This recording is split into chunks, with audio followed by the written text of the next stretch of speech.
Ladies and gentlemen, Assalamualaikum warahmatullahi wabarakatuh. A very good morning. On behalf of the organizer, I would like to welcome all of you to Management and Leadership webinar, How to be Effective Leader in a Crisis. The webinar today is organized by Malaysia Public Sector Accountants Association, PSA, and in collaboration with Chartered Institute of Management Accountant, CIMA. Before we get started, let me recite with Kitab Al-Fatihah.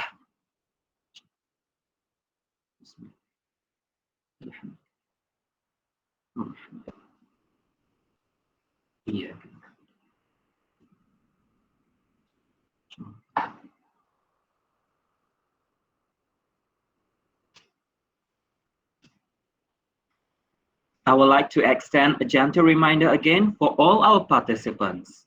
First of all, this webinar will be conducted in English and it will last for 3 hours. Please use your real name in this webinar session for attendance. Kindly mute all of your microphone during this webinar session. Please on your camera so we can see all beautiful ladies and good-looking men. To ask any question, please submit your question by using the chat function. You may submit your question anytime during the webinar today. They will only be answered during Q&A session. Wherever you are, please stay safe and adhere to COVID-19 SOP. Everyone, please do take note.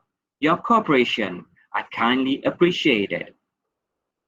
Ladies and gentlemen, nothing makes a great leader better than the hour of crisis, as true visionaries look beyond uncertainty and act as an anchor for others. As a leader, we are navigating new and ever-changing priorities with limited time to react. In the case of the current pandemic, the relevance of social distancing, work from home, work under very minimum supervision, team shortage, operating challenges, and regulating fear-mongering needs to be well addressed by the leader. Moreover, sudden disruption in our tasks, especially in dealing with public services, requires urgent action and quick decision with the dearth of information. Hence, leadership skills are necessary prerequisite for a leader to hold the power to turn the adversities into possibilities. From this session, Ms. Shadaitul will share with about how the crisis affect the leaders and our effectiveness at work. What are the vital skills and qualities that we need to have as a leader? What good, strong, spirit-led leadership looks like in a midst of crisis? How to develop the 4 strategies and behaviors of leaders who handle crisis well, how to handle our emotional hijack and exercise empathy during crisis. Also, we are going to have a guest speaker, Mr. Dinesh, the chairman of the International Chamber of Commerce from Sri Lanka, to share about his experience as a leader in dealing with crisis. Ladies and gentlemen, we will begin with the opening remarks from Mr. Nasran Omar, President of Malaysia Public Sector Accountants Association. Over to you, Mr. Nasran. Thank you. Bismillahirrahmanirrahim. Assalamualaikum and very good morning to everyone. It is my great pleasure to welcome all public sector accountants from Accountant General Department of Malaysia, Ministry and agencies to a management and leadership webinar on a most timely topic of common interest, that is how to be an effective leader in a crisis. Due to the pandemic's impacts, the past year has seen organizations adapt to challenging circumstances in order to sustain. Therefore, please get tips on how to prepare the whole organization to mitigate the impacts. First and foremost, I would like to congratulate my team from the Association of Public Sector Accountants Malaysia, PSA, for its second live webinar, and we are looking forward to hosting more virtual seminar in future. I am delightful as there are almost 100 to 120 participants joining the webinar this morning to listen to our panel of experts. Special thanks to our speakers today, Madam Shadaitul Intan binti Muhammad Zain, the Managing Director of Profound Learning Solutions Berhad, and Mr Dinesh Weerakkody, the Chairman of International Chamber of Commerce in Sri Lanka, for the tremendous support and willingness to share their experience and expertise on this very popular topic nowadays. Ladies and gentlemen, in the year since pandemic hit, the most successful leaders have placed the needs of employees ahead of themselves. As we move further into 2021, the best leaders will continue to inspire, motivate, and empower their team, while also showing their team members that they believe in them. Therefore, the main objective of this PSA webinar is to give a clearer picture to public sector accountants here on how to be effective leaders, especially in a crisis. As for my main concern, what are the qualities a leader must possess to manage the organization during this pandemic? While there isn't a definitive list, I believe most leaders have sought of ways to better inspire their teams and stay on track in the ever-changing world ahead. Ladies and gentlemen, in relation to today's topic, we are not surprised to see people are still juggling between work and personal life, trying to adapt with their new challenges. Leaders are expected to focus and guide the people out of difficult times and into seeing a light at the end of the tunnel. In fulfilling the stakeholders' wishes, work must go on, and leaders must start putting all of leadership qualities in action for a better year that allows us to be the best version of ourselves. In a crisis, leaders need to continue practicing transparency, especially with distributed teams. This ensures that everyone has the right information, no matter where they work and feels engaged with the organization. Thus, the importance of good communication became paramount for leaders. In the absence of good communication, team members may speculate about what is really happening within an organization. Gossip about the worst case scenario could be spread like wildfire, and that scenario isn't based on the truth. Transparency does more than help communicate the necessary facts to team members. Accountability is also a very good leadership quality. Simply put, leader must be able to walk the talk. If a company to a stance on any issues, leaders must hold themselves accountable to do the necessary work to fulfill the promises. Otherwise, the loss of consumer trust may be impossible to repair. Ladies and gentlemen, I often speak my team about how to grit factors into success. Grit or brave is the combination of persistence, patience, and resilience. Incidentally, all three of these adjectives make great leadership qualities. That was described grit in the following manner. Grit is having stamina. Grit is sticking with your future, day in, day out. Not just for a week, not just for a month, but for years. And working really hard to make that future a reality. Grit is living life like it's a marathon, not a sprint. What stick up in that paragraph to me, where leaders are concerned, is the notion of sticking with your future for years. A similar comparison may be drawn with the coronavirus pandemic. We are now at the year mark of the pandemic. Even with the vaccine distribution, the world isn't 100% sure when the next normal may begin. Leaders that make it their mission to strive for grit will ultimately grow from struggle. They will learn how to adapt when things don't go their way. Grit gives us the desire to be the best that you can. Last but not least, in coping with the current challenges, I do hope all of us will gain some insight and knowledge from this event. Inshallah, I pray for everyone's health and please stay safe. Once again, thank you very much for spending your time today. Enjoy your webinar. Thank you. Thank you very much, Mr. Nasran, for the insightful speech. Well, we are about to start with our session. I would like humbly to remind all of our participants to mute your mic function throughout the session. For any question, you may use the chat function available, and your question will be answered during the Q&A session. Before I hand over the floor, I would like to first introduce our keynote speaker today, and she is Ms. Shadaitul Intan binti Muhammad Zin, Managing Director, Profound Learning Solutions, Sendirian Berhad. She is certified as Neuro-Linguistic Program NLP practitioner, as well as an accelerated learning facilitator, specializing in personal leadership, communication, and emotional intelligence. She is also certified EQ assessor. She had trained thousands of Malaysians, mainly on mindset change, leadership, and communication. Without further ado, Ms. Shadaitul, the floor is yours. Thank you so much, Cik Maulud. Thank you very much for the lovely introduction. First of all, Assalamualaikum everyone.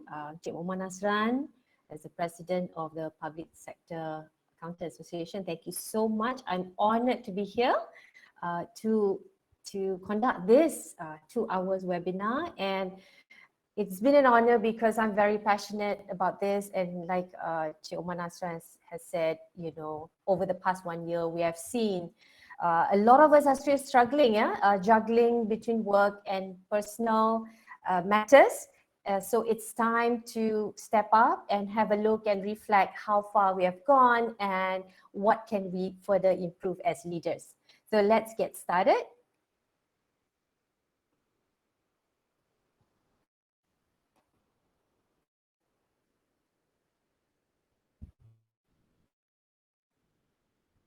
Okay, I'm checking if I can share the screen right now. Okay, 1 second.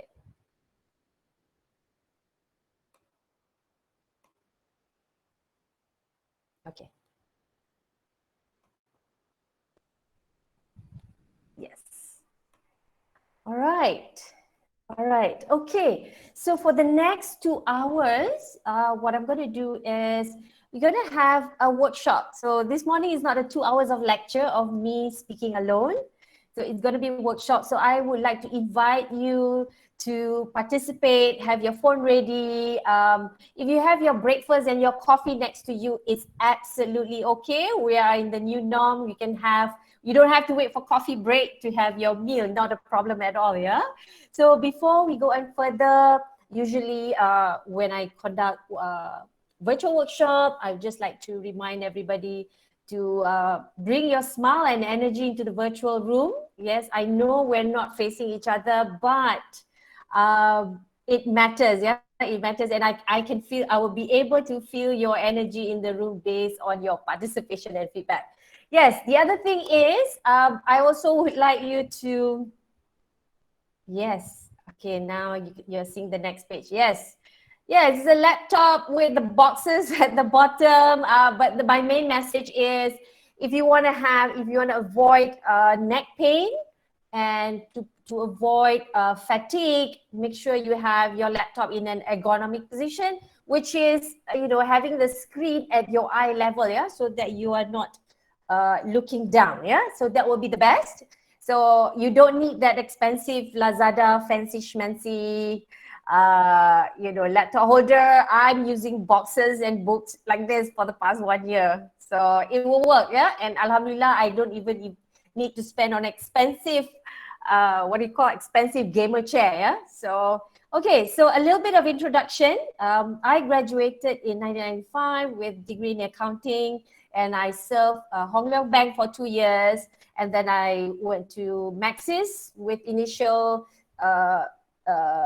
role in revenue quality assurance, and then I moved into IT project management, and I also spent 4 years in sales before I become a full-time speaker since 2008. So those logos of companies that you saw on the screen just now, those were my clients. I think to date, I train close to 20,000 participants.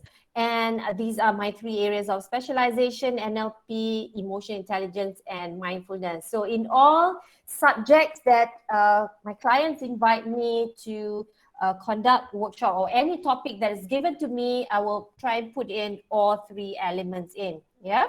So in order for you to get the most value out of this virtual, I know we are so far from each other. Everyone is at home or at the office, but we can always make this interactive. So I highly recommend you to come in with. We will be using, today I'm not using Google Jamboard, but I'll be using something else, a digital tool, yes. And there'll be times that I'll be asking you to do drawing, yeah. But we'll see how it goes today.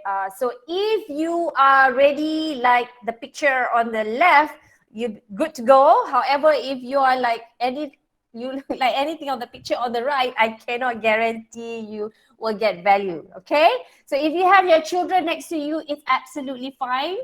Get them to sit next to you, not a problem at all. Yeah. Now, why do I do this? It's because I truly believe in this learning principle. If you are only listening to me, if you're watching YouTube and it's purely one way, it's only 5% that you will gain, yeah, that you will remember. However, when you participate, get involved in discussion or doing some practice, you will remember a lot easier and a lot faster. It's a higher retention skills, yeah. So that's what I learned in accelerated learning. And in today's world, if you look at the list of 10 skills outlined by the World International Economic Forum, top 10 skills in 2025, one of it is actually active learning and learning strategies. What it means is that each and every one of us, no matter how long we have been in the working world, moving forward, because of the changes that's ongoing, we got to be able to learn fast, and we got to have the strategies. Yeah, no matter if we have our professional papers, masters, PhD, degree, we all know that it's not enough. The learning has to continue. Okay, so let's take a look at today's topic: crisis and leadership. But before that, I would like to just briefly let you know these are the things that we're going to cover in this next 2 hours. So let's get started. But first, I would like to get to know you. Okay, so what I'm going to do is I'm going to invite you to be on a Mentimeter. So you can either use your laptop, okay, or you can use your phone. And what you're going to do is, if you see on the screen, it says go to www.menti.com. And then when you go to that site, they will ask you for the code. So that's the code 78684883. And I'd like you to key in, how are you feeling today? So yesterday, a few of your friends have input, yeah? So I want to hear from you, how are you feeling today? Go to that www.menti.com. We're going to use this tool a lot today in our discussion. So that's how we're going to see everybody's answer. But don't worry, your answers are anonymous. You don't have to put your name there. What matters the most are your input, yeah? So the more input, the merrier. So I highly encourage, and I'm hoping to see 100 input every time the Mentimeter is up. So are you ready? Go to menti.com. You can do that now. Go to www.menti.com and put in the code and key in your input. Yes, key in your input, yeah? Nice. I see some movement there. Okay. Okay, keep it coming. Let me play some music background and see. Okay, keep it coming. Let's take 1 or 2 minutes for that.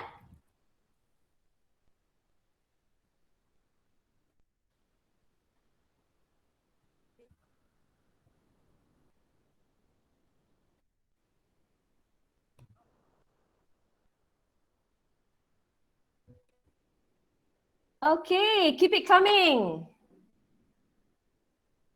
Yes, awesome, great. I see the biggest font is what the majority is feeling.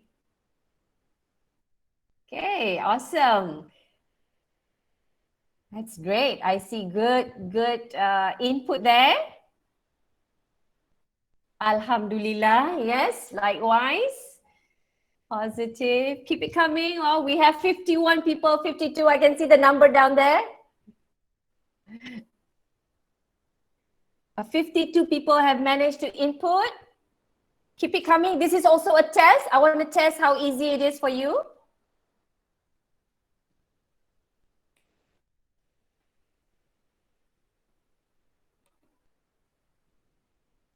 Keep it coming. Keep it coming. Let me know if anybody have challenged to do that.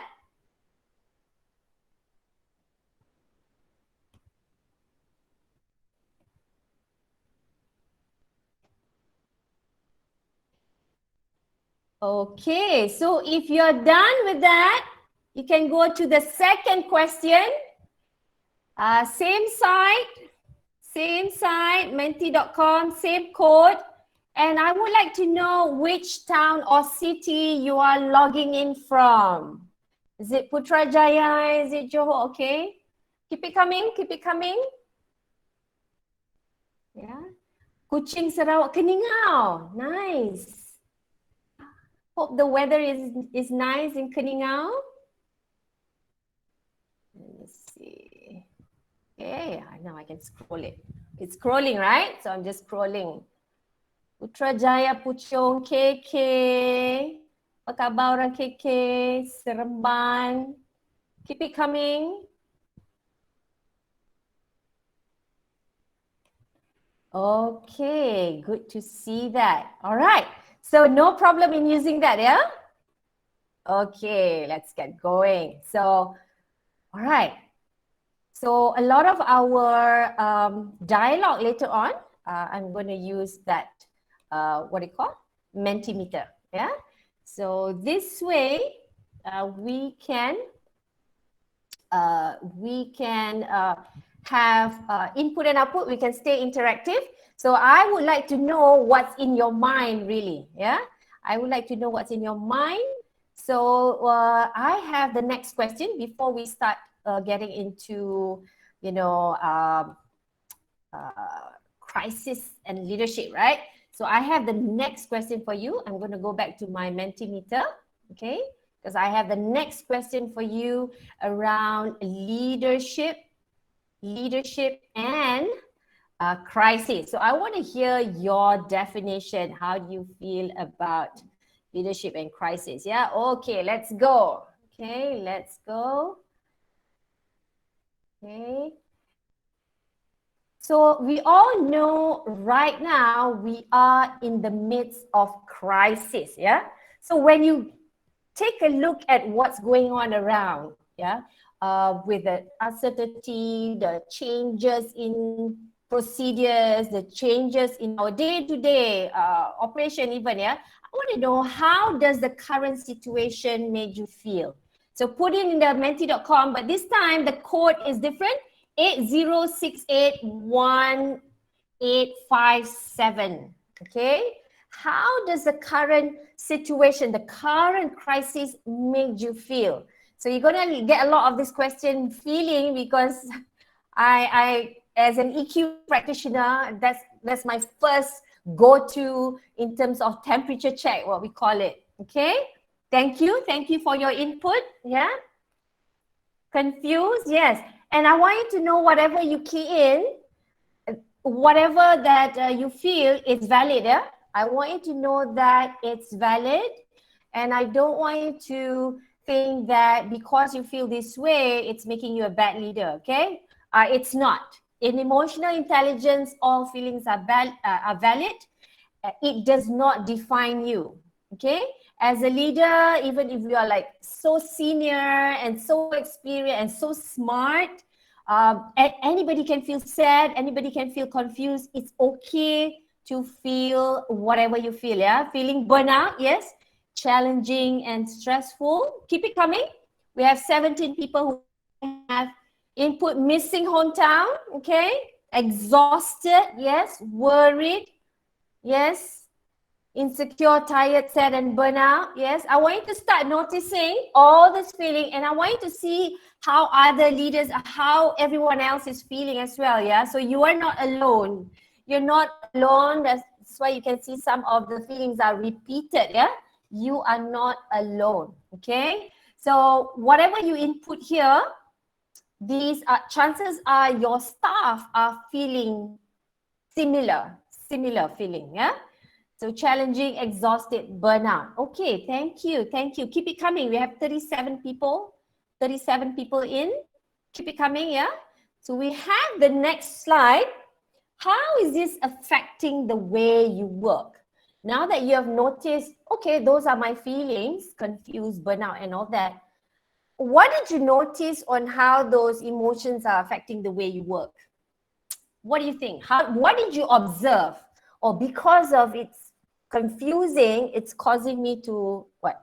I'm missing my deadline ke? I cannot manage my time ke? What is it?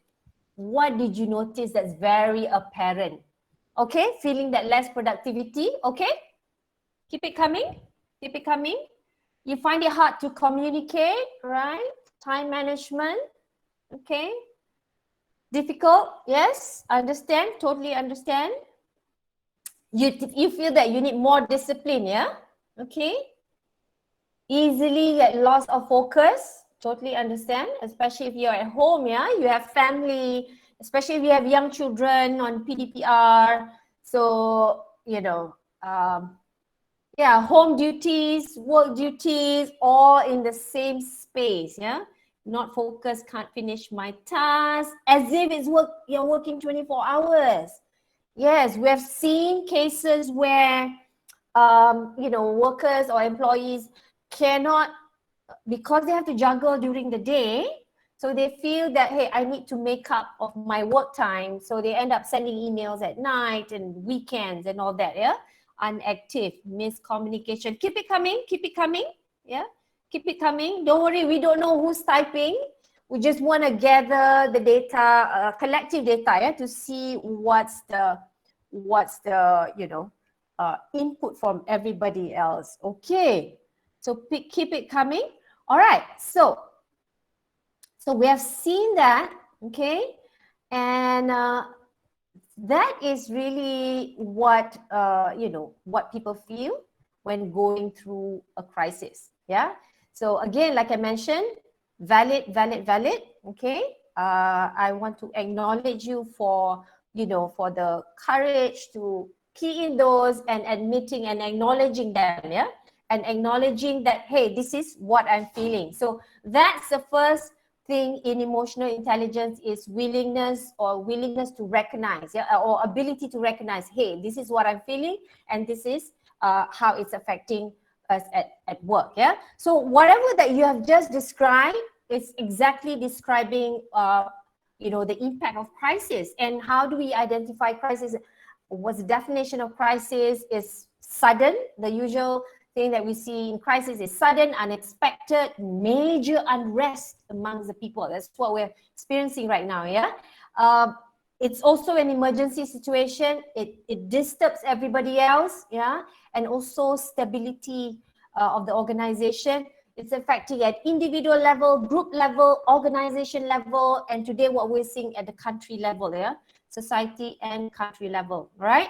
So characteristic of crisis, it's a sequence of disturbing events, and it arises on short notice, back to back, right? One day we know we're getting vaccine, another day a new variant come out, right? So it's been going on for the past 1 year. You can see that, yeah?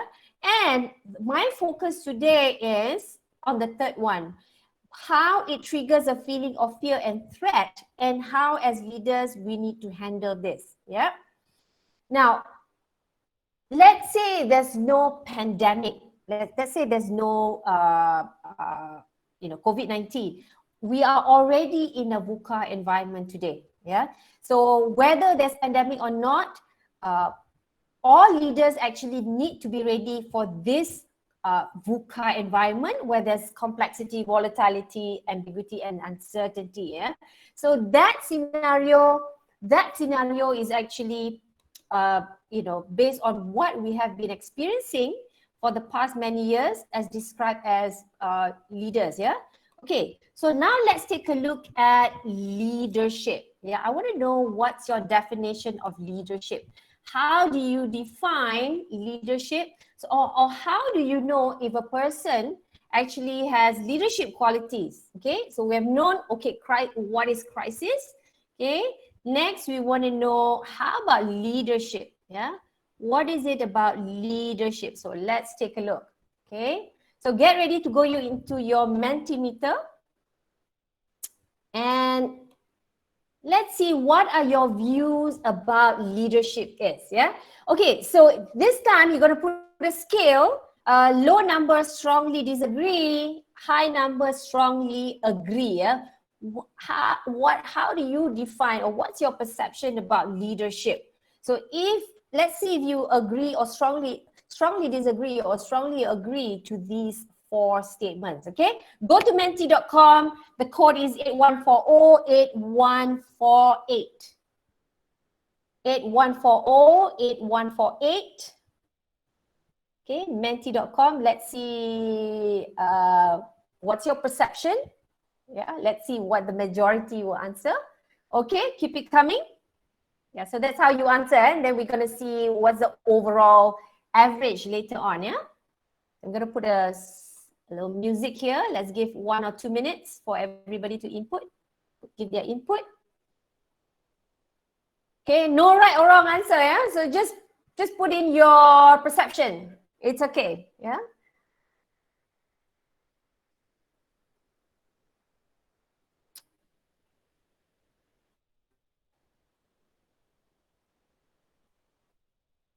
Okay, keep it coming. Let's have at least 10 or 20 more. Okay, I highly encourage you to come in and participate. Then it will really, really help you with the learning, yeah? Rather than just listening and watching other people's input, put in your input, yeah? Key in your input.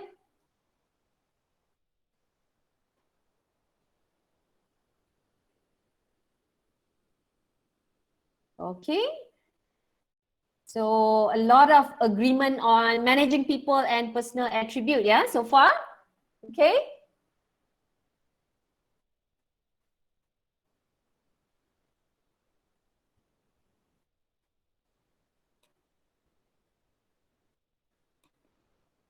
Okay, if you have answered that, let's go to the next.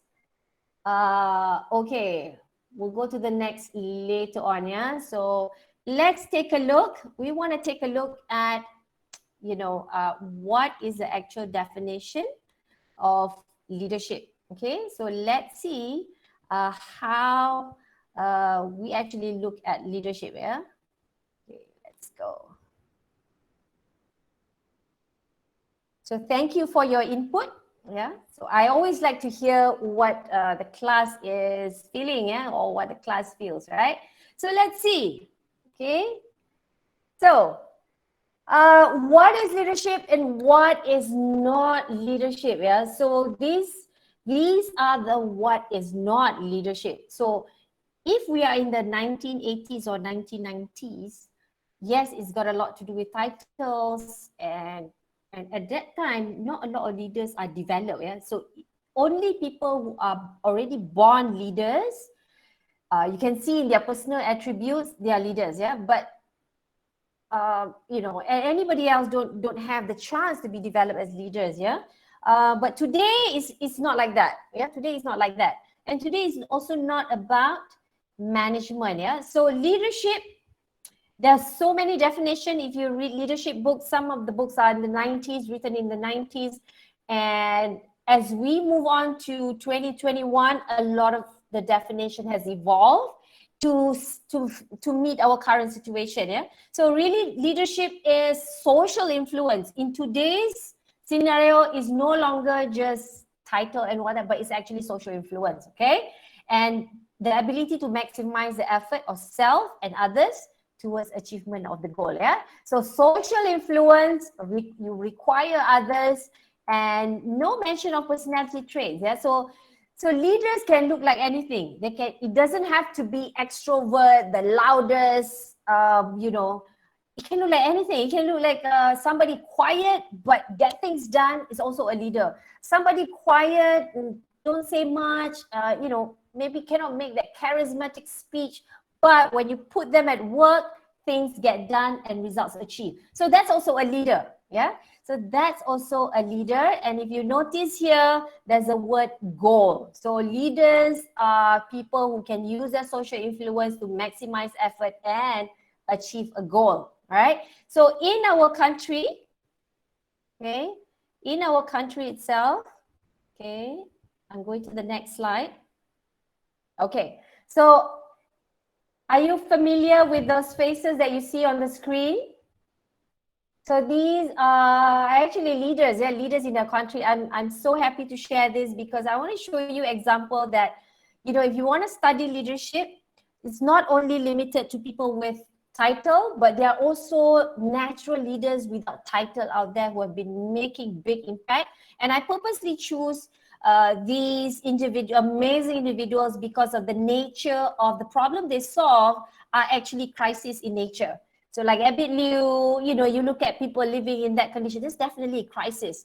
Project Ikra, they actually make intervention to teach school-going children and teenagers who still cannot read. Yeah, so they go to kampongs and employ volunteers, make sure people can read. No child left behind. Of course, Dato' Munira and the Patiwi Soup Kitchen feeding the homeless, and Tuan Syed Azmi, you know, on child safety advocacy. Yeah, so these are leaders without title. Okay, so now let's take a look at what McKinsey defined of 4 behaviors of leaders who handle crisis well. So let's take a look. Yeah. So number 1, they are able to mobilize a network of team. Yeah. So in order for you to mobilize a network of team, you must have a good communication skill. And if you can see here, top down are not necessarily suited in times of crisis. Yeah. Not necessarily you have to wait for approval of that level, how many levels, we don't have time. Yeah, we don't have time. So there's got to be a different way of mobilizing network. Number 2, if you can see, like example, I put Angela Merkel here, being calm and bounded optimism. Yeah, so that works really well. Yeah, and this is as reported by McKinsey over the past 1 year. They study all the leaders who have successfully handled the crisis well. Okay. The third one is being able to act quickly and decisively. If you remember Taiwan, during the first outbreak, they were the first the most strict action taken. They actually closed door to China and all that, and that was led by their president, yeah, Tsai Ing-wen. Okay, it's also interesting to note that the leaders that I picked out here are female leaders. Wow, they seem to be able to demonstrate a great result for the past 1 year. And of course, Jacinda Ardern is known to the world as a leader who have been demonstrating empathy even before the pandemic. During the Christchurch mass shooting of the Muslim, she has demonstrated the world on how to lead with empathy. Yeah, so these are the 4 behaviors. Okay, so we are going to take a look at how do we develop in ourselves the 4 behaviors. Okay, so I've put here also on the screen, apart from those leaders who handled crisis for the past 1 year, another leader worth studying is Nelson Mandela, who actually went through a lot of personal crisis and country's crisis, and he has handled it really, really well. And one element that we notice that the world acknowledged in him, he's strongest with his forgiveness. Yeah, and that has led him to be successful as a leader. Okay, so let's take a look. All right. So mobilizing the four abilities. Yeah, I want you to start reflecting in yourself which of the 4 abilities that you need to work on for you as a leader. Either these 4. Yeah. So I'm going to get you into the what do you call Mentimeter. Yeah, let's go back to Mentimeter and let's see, which are the high priority for you to develop. Okay, we see you have 12 people who have input. So let's wait for a few more. Let's take a quick check, do a self-reflection. Which one do you think is the highest priority for you to work on? Let's see what the majority, has the highest priority. Yeah, is the biggest number. That's the highest priority for most of the leaders. Okay, we have 17 people giving the input. Keep it coming. So empathy doesn't seem to be a problem. Yeah, I think for us Malaysians, we are already high in empathy. We can see from that bendera putih movement, and people are sharing food. Yeah. Okay. Keep it coming. Let's give another minute. Let's see more input so that we have some data here. So we know what is it that you need to develop. You feel that high priority for you to develop. Okay, just put in a number.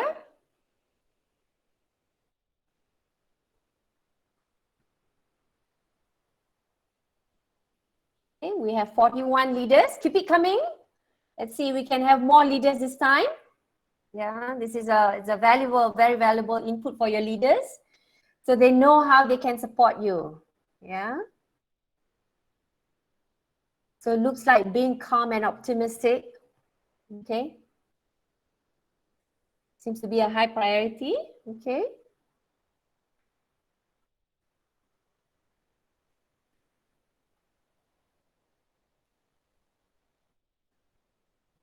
Okay, let's have a little bit more. We have 52 inputs so far.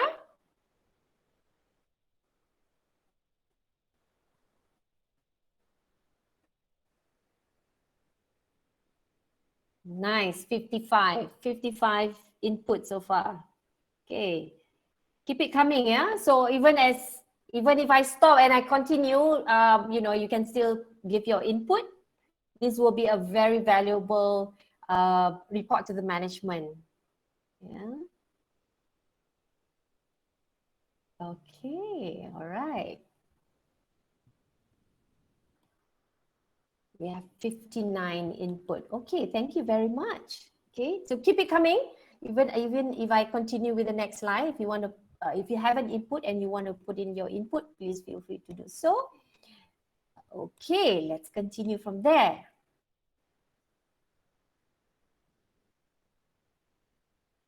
Okay.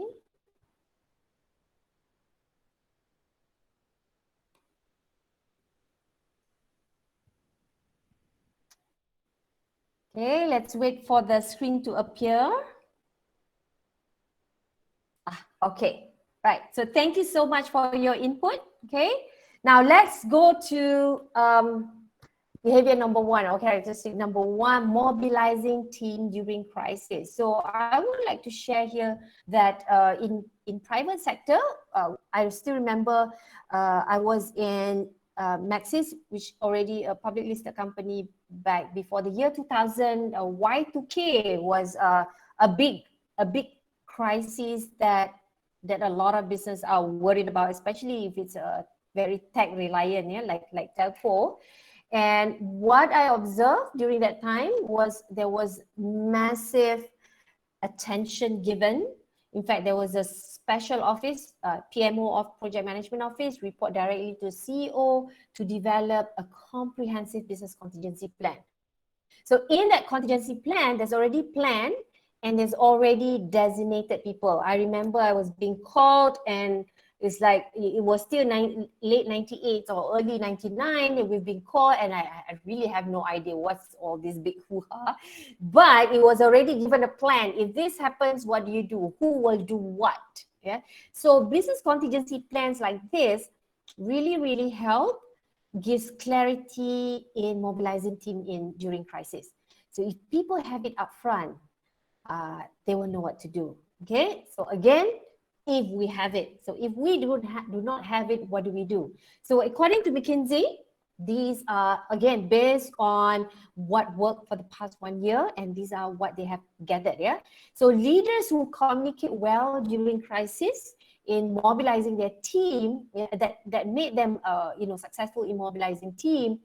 These are their communication strategy that they have deployed. Yeah. So number one, to give people what they need when they need it. Yeah. So information. People are like exactly how you felt just now when you put it, confused, worried. So people need to know what they need to know when they need to know it. Okay. All right. So that's one. Number two, communicate clearly, simple, and frequent. Yeah. Simple, clear, simple, and frequent during crisis. Okay. And if you have this, and it will help you to mobilize the team easier, right? And then during crisis, people appreciate candor, honesty, vulnerability more over charisma. So how does it look like? So if you're a leader and you are feeling a certain thing, okay, I also feel disoriented, that I have to work from home. Don't be afraid to share it with your team members and say, I struggle too as a leader, even though I'm already like very high grade. I've been in JPA for been working with the government for 20 years. Even I get disoriented. So it's okay to admit and say, hey, I feel you. So that way your team members know, okay, you're human, yeah, you're considerate, you're a leader, so you understand how I feel. So people appreciate that more over, this is not the time about having charisma, how to be good at, being influential and all that. People appreciate trust. People appreciate vulnerability and honesty. Okay. Now, same with mobilizing your team. So if like your team member kata, but boss, this is so confusing. So I understand. I find it confusing as well when I first got it. But it's okay, we can do this. Yeah. So the fourth one is revitalize resilience. After you have admitted, hey, I'm confused too, I'm disoriented too, then you need to come in and say, hey, we can do this. Let's do this together. As a leader, you need to revitalize, you need to give that encouragement, you need to give that positivity to your team members. Hey, let's do this together. Yeah. Let's see, instead of just delegate, okay, you do this, I don't care how you do it, just get it done. Give them hope, that, tell them that you believe they can do it, or also tell them that, hey, if you find trouble, let's do it together. Yeah. So give them hope and optimism, because at times of crisis, people need some optimism to get that resilience. Yeah.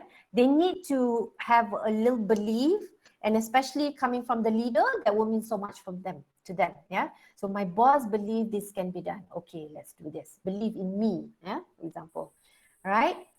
And then as a leader, it'll be good if you can distill the meaning from chaos. Yeah, what do you mean by that? From all this chaos, a lot of people want to know, where are we heading? What's the vision here? What's a mantra? Even if there's no vision, I also don't know when are we going to get out from this. Tak tahulah, PKPD ni tak tahulah sampai bila. We don't know when it's going to end. True, yeah. But we know if we stick together, we will be stronger as a team, for example. Or this is an opportunity for us to step up. This is for an opportunity for us to try something new. This is opportunity for us to, build this, develop these skills. Last time we don't know how to use virtual meeting. Now we're learning something. Yeah. So as leaders, when you are able to extract and distill meaning and make this chaos meaningful, your team or your people will appreciate it. Okay, so let's take a look at the 5 communications that you have seen in Malaysia, okay, during the COVID-19 crisis. Yeah, so I'm going to stop here and I'm going to invite you again to go to the Mentimeter. So I have prepared another one. Okay, I want to see how does everybody feel about how Malaysia has handled it. Yeah, so let me go back here. Okay, just give me a minute. Okay.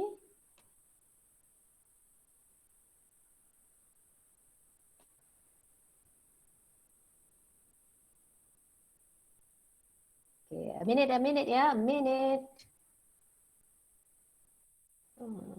3, I think it's number 4. The scheduling crisis. What do you think of the 5 communication? Yes. Let's see. What do you think? Maybe we can publish this, yeah? Which of the 5 communication strategies or behaviors that you see in Malaysia's COVID-19 crisis? What do you think? Let's see. What do you think we have done well? I think some of the things that Malaysia has done well, yeah? So give the credit where the credit due. Okay, menti.com, different code 80130256. Okay. Keep it coming. Let's see what everybody thinks. Menti.com 80130256. Give your rating whether you strongly disagree or strongly agree on what Malaysia has applied. Yeah.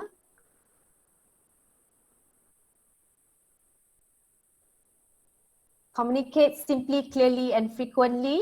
I thought the MKN daily SMS or the KKM posters are pretty clear and frequent.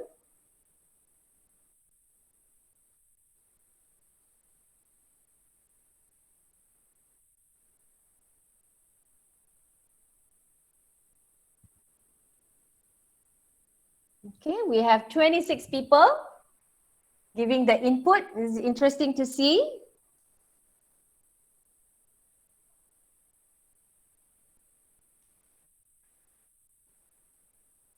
Nice. 42 input.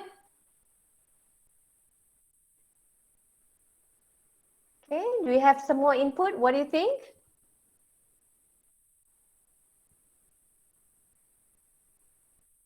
I think that communicate simply, clearly, and frequently. Yeah, there's something that we have been seeing for the past 1 year.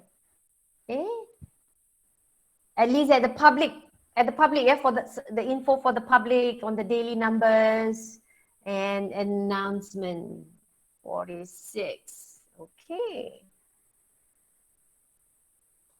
All right. Okay. Okay, thank you for your input. Okay, so it looks like that's the vote we have so far. Okay, 48 people voted. Interesting to note. Yeah, interesting to note. Yes, like I said, give the credit where credit due. Yeah. Okay, so I felt the same way too. I felt the communication has been frequent and every day a Telegram, and the channel was quick. Yeah, suddenly we have Telegram channel, MKN Telegram channel, and all that. Okay. So same goes at your workplace, yeah? So we'll see what we can model, we model. So same goes at your workplace as a leader. If you can apply this 5, yeah, as a leader, inshallah, your team members, what happened is that when you have this, it's easier for you to mobilize your team members. So they need to hear this from you. And so they need all these 5 from you. Yeah. So I understand that if you're at the middle manager, middle management, we all know we all have this ranking, hierarchy and all that, right? So number 1 is not necessarily possible 100% of the time.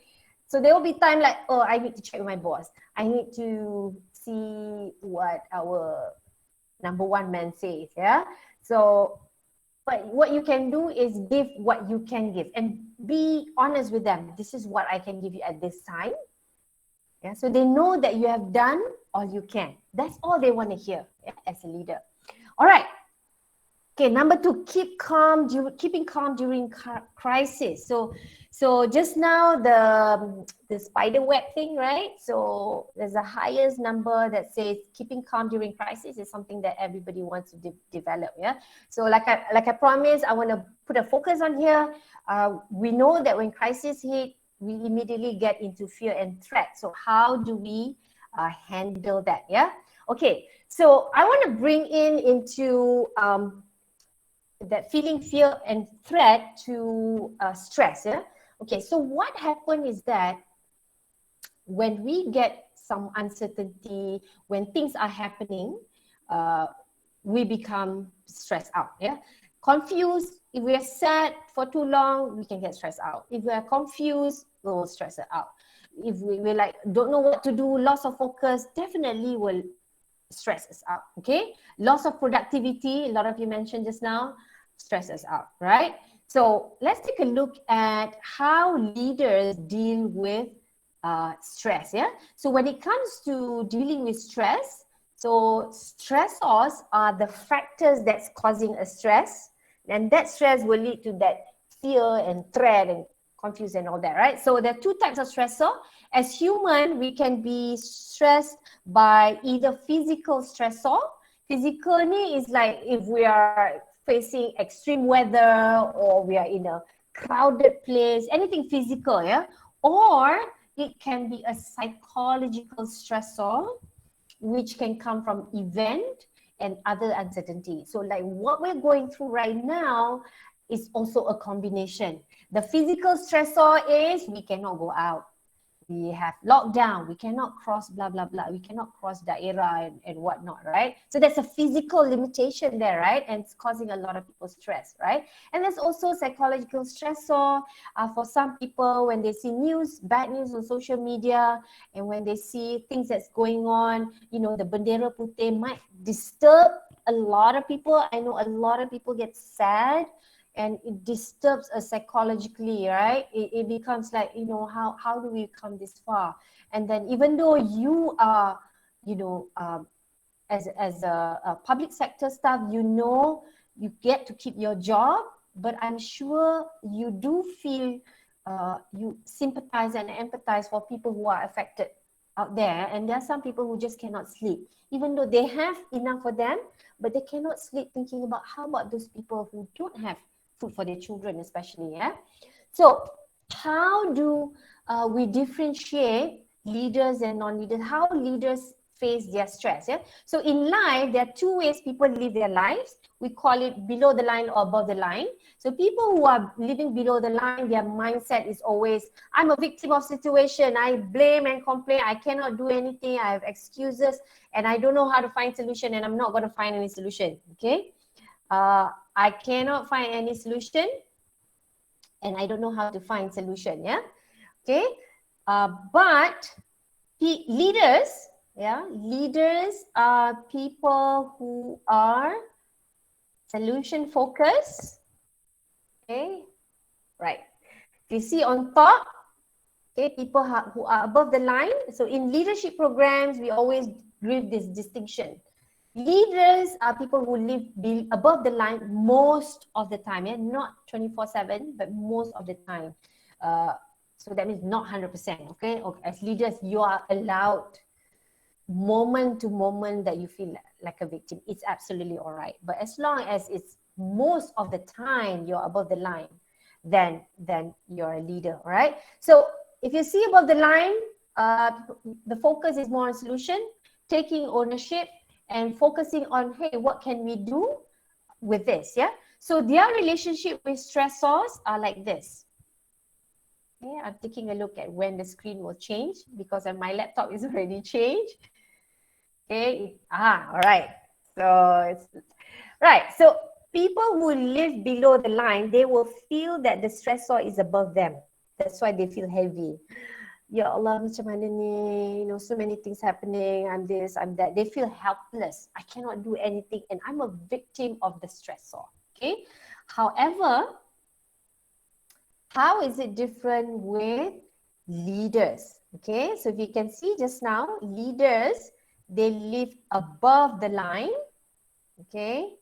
Let me see the slides coming in. Okay, it's coming in. All right. So leaders, if you live above the line, the stressor will be below you. Orang Melayu kata bawah tapak kaki aku je ni. Meaning, they're taking control. They're doing something about the stressor. They cannot eliminate the stressor, but they manage it. That's what it means by this visual, yeah? So if you're a victim, you feel that the stressor is above you, but if you are above the line as a leader, you feel that, no problem, I will handle it, okay? And that's how leaders approach stressors, yeah? Okay, now we're gonna see what happens when leaders face fear or threat, okay? So what I'm gonna do right now is, I'm going to share with you a video. And this video is not a video about leadership whatsoever. It's actually from a series of a sitcom, okay? But what I want you to take a look at is what happened to the two ladies, yeah? Okay, so while you're watching this, I want you to type in the chat room, when you see these two persons' behavior, I want you to type in, what do you think happened, what's going on in their mind, or what is causing all this chaos, yeah? So this is a scene from a sitcom, and it's a scene that I know none of you will get into this scene, but we are studying human behavior right now, yeah? So let's watch this video and key in the chat room, what do you think is happening with these two ladies? Share. Audio okay, Cik Maulud? Okay, true. Excuse me. I know you didn't think anyone would catch you, but you just slammed your door into my car. The least you can do is say you're sorry, lady. You don't have to take that tone. It's not like I'm hurting your resale value.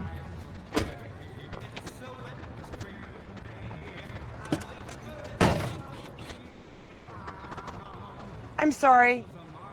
See? Like that.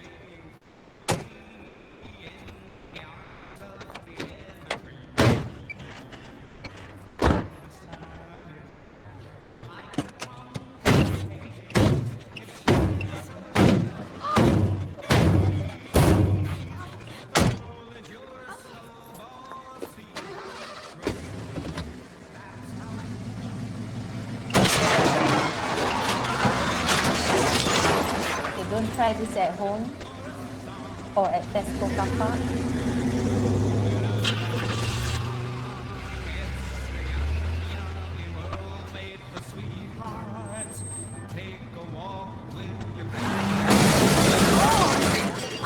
It's a sugar date. What if spring is late and winter it's a marshmallow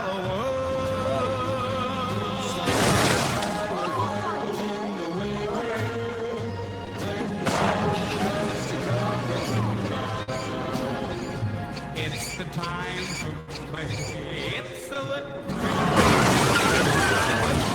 it's a whole year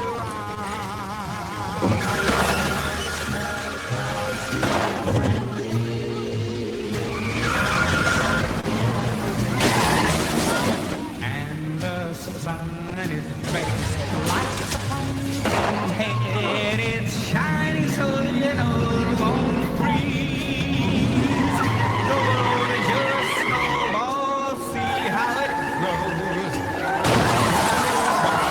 Whenever it snows, the world is your snowball, just for a song.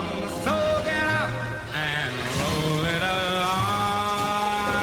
It's the only world made for sweethearts. Take a walk with your favorite girl. It's a sugar date. What if spring is late and winter it's a marshmallow? And winter it's a marshmallow.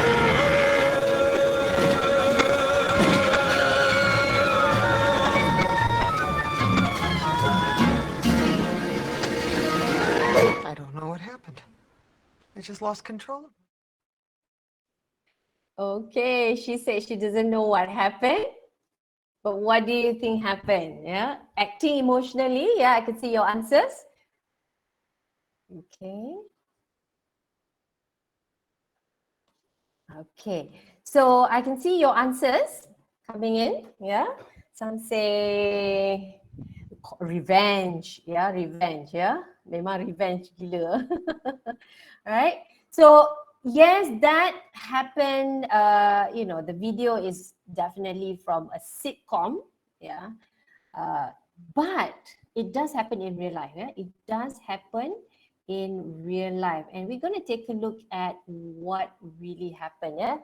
So I want to read your answer. Adlili said the revenge, satisfaction, but war is not the answer. Sweet revenge, forgiveness is a bless. Revenge plus satisfaction. Jadi berbaloi. Stress reliever, 10. Small issue, big impact. Okay, okay. Usna ya, small, nampak macam small issue jadi big impact. Mirnawati say acting emotionally both are losing. Absolutely. Ya, Anissa kata dah pernah tengok video ni ya. Okay.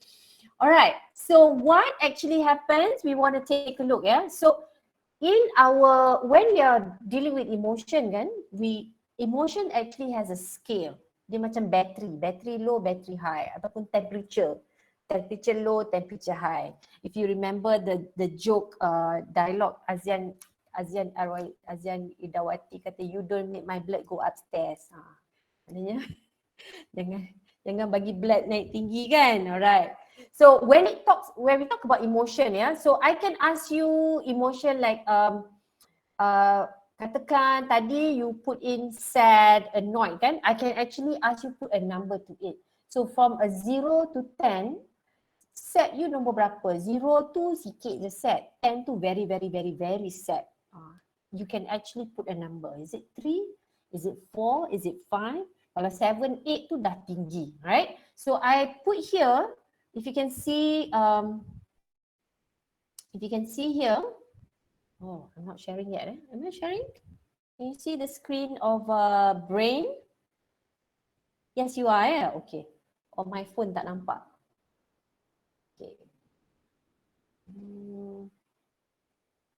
Are you seeing the brain or is you still seeing the video?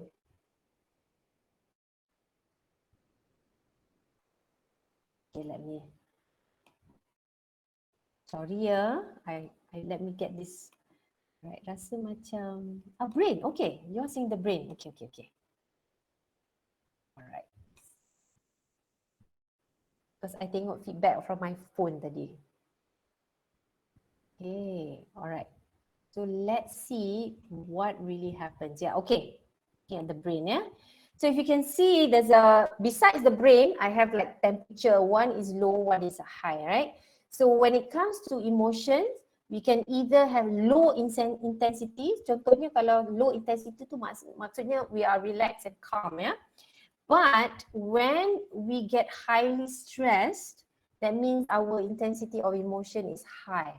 Okay, so even katakan I ask you, how do you feel about that person? Oh, I'm annoyed lah. Okay, I can ask you from 0 to 10, how annoyed are you? 10 being very annoyed, like rage, I like nak tumbuk dia, or just geram tapi I don't want to say anything, maybe 3 or 4. Yeah, so you can put a number to it, right? So when it's low like this, low intensity, our limbic brain that produce the chemical for emotion actually still talk to our rational or thinking brain. Yeah, still send the signal to the rational brain so we can make rational decision. Okay, what do we do now? Yes, we are in crisis. If we do this will happen. Who needs what? How do we get these things out on time? How do we get this approved? How do we do this process when we're working from home? So you are able to think rationally. Yeah, you can still consider facts and figures because you're not cluttered. Yeah, but what happens if you're highly intense? You're so, katakan you're very sad or annoyed at level 7, 8, 9, okay? What will happen is that our emotional or feeling brain will straight talk to our reptilian brain. So this reptilian brain is actually the one responsible to give a fight, flight, freeze, or fawn reaction. Yeah. So when we say the dinosaur, they call it dinosaur brain. This function is actually for us to be alert or danger. So this is for our forefathers last time who go into the jungle and go hunting. They want to be alert if they hear a danger, so they can either fight or they flight, cabut lari. Right? But today, these kind of things can happen to anyone. Even if we are working from home in front of laptop, any one of us can be triggered and suddenly we get into highly stressed or high intense emotion. And what happens after that, how we respond to that can be in the form of fight, flight, or freeze, or fawn. So what happens when leaders get into fight? Okay, how do they communicate? So the moment a leader has I'm fight, they get into this defensive mode. You are wrong, I am right. And then our communication pun jadi controlling. We want to pressure others. You must follow what I say. Or people cannot give opinion. So maknanya leader tu tengah emotional hijack and is doing a fight. Ataupun there's labeling. Awak ni bodoh lah, itu pun tak tahu. Tahulah this is first time kita crisis. Tak tahu ke I kena jawab kat bos I. Labeling or attacking. Attacking others. That's a sign of the person are in emotional hijack and they fight. So I want to ask everyone, do you remember the case that gone viral where a professor from UPM, a video of her cursing and swearing from her car to another car that went viral? Because ada kereta keluar U-turn and then dia jumpa dekat traffic light. Yes, do you remember that? Yes? And it went viral and I feel sorry for her. A lot of people say that, that shouldn't come out from a professor, yada yada. Yes, I agree. It shouldn't come out. But I could sense that something is bothering her. It could be her work. Kita tak tahu apa, We really don't know what's going on in her life. It could be work, it could be family. We really don't know, right? But what I captured at that moment, she's been emotionally hijacked and she was in a fight mode. That's why she like that, very aggressive, Or for some leaders, they flight, cabut lari, cabut lari in flight. What we do is we play down our ideas.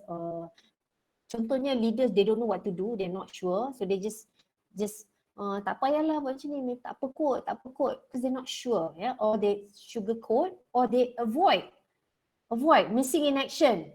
Mana ni, I need your decision. I'm not available lah, because they don't know what to do. Kalau avoid tu, chances are they are in emotional hijack and they are in a flight mode. So this is quite dangerous if the leader has the authority for critical decisions during crisis, or sometimes in a meeting people just withdraw. I don't want to deal with it. Cabut. Flight ni cabut lah. Cabut lari ataupun let's talk about something else, Okay. So how leaders can be triggered during crisis? Okay, the list comes from psychologists. And this is what they research. What are the elements that can trigger anybody? Not just you and me, it can trigger anybody. Number one is social status. So if anybody feel that there's social status at stake, they can be triggered. So okay, let me give you a case of recently COVID-19 kan, kalau the M40 and T20, those who are affected, the M40 who lost their job, let's say if they've been earning 10-15,000, if they lose their job, dia terus pergi B40 and they lose their social status. And it's so hard for them to go out and ask for help. So they will go to flight. They don't want to reach out, which is very dangerous, because we don't know how it's going to affect their mental health. Okay. And definitely uncertainty. So the moment PKPD, the whole country gone into uncertainty mode. So it has caused people a lot of anxiety in the general public and leaders included. Autonomy is how much power you have in doing what you can do. Nak keluar pergi balik kampung pun tak boleh dah. Nak keluar pergi kerja pun tak boleh dah. I cannot, there are a lot of things that you used to be able to can do it, but now you can't. So you lose your autonomy, and then also fairness. When it's affecting our fairness, people start feeling, hey, this is not fair lah. People can get triggered. And then if it's affecting relationship, yeah, if they see something's happening, oh, this is going to affect my relationship with my family, my subordinate, they are going to be triggered, yeah. So let's go to the Mentimeter, okay, and see which of the 5 emotional triggers are your triggers, yeah. So again, don't worry, I'm not gonna, your name's not gonna appear there. I just want to invite you to put in your input so that we can see everybody's input. Yeah, we can see what's the common trigger for everybody. Yeah, so let's take 2 minutes to do this. Which of the 5 emotional triggers are relevant? You can have more than one, you know. Mine is definitely uncertainty. When things go uncertain, I go like, and fairness, relationship. Okay, code is 80130256.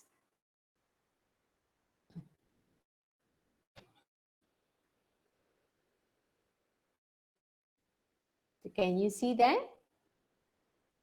Fairness and relationship, yeah? Especially we cannot go back balik kampung to see our parents. A lot of us are worried, how will it affect our relationship? How will they feel? Okay. Keep it coming. We have 19 inputs. 24, 25. Let's see if we can get 50 input at least.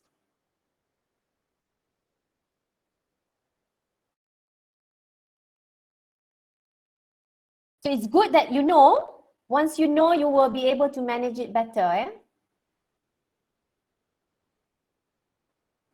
So part of being a leader is to be very aware and very alert. When you are alert, you can mitigate, you can navigate, you can do a lot of things. You can even plan. Yeah. We have 42 input.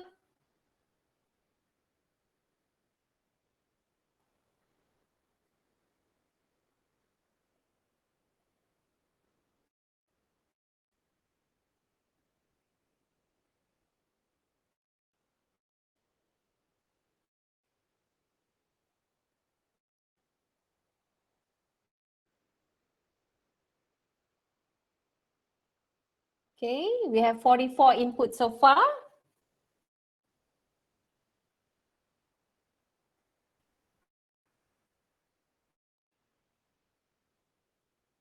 Okay. All right, thank you for your input. Okay. So uncertainty, relationship and fairness, yeah? Kita sama. Those are mine too. Right? So again, whatever your trigger, remember that they are all valid. It doesn't make you a weaker leader or, you know. So like I said, whatever that you answer, they are all valid. Okay. So what do we do?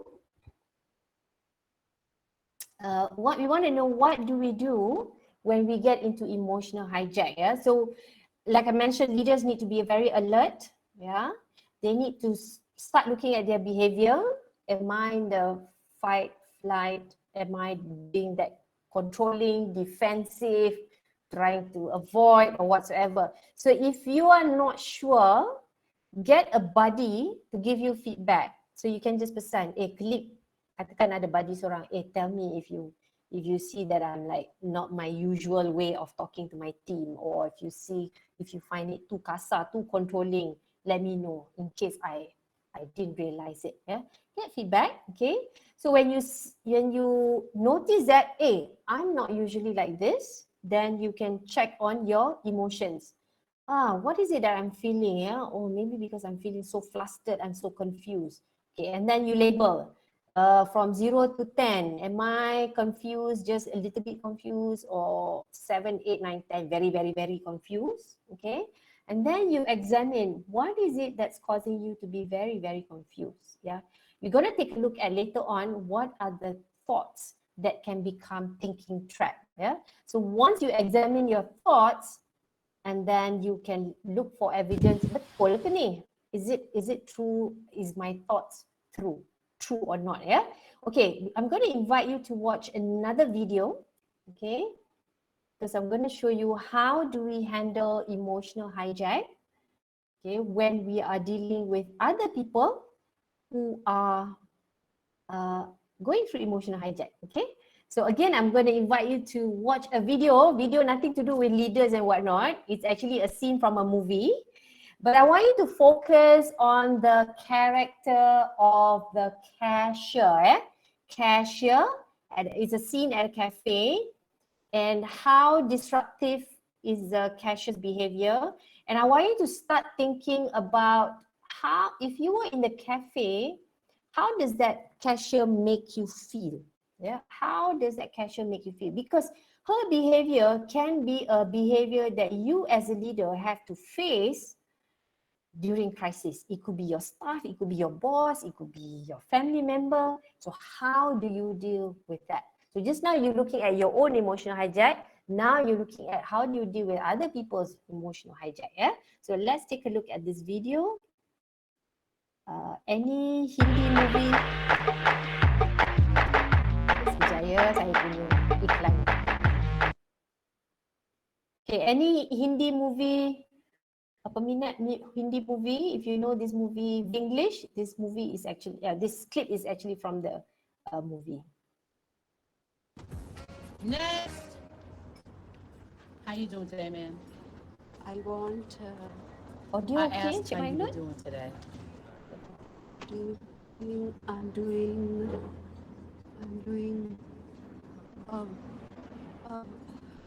You can't take all that time. I got a long line here.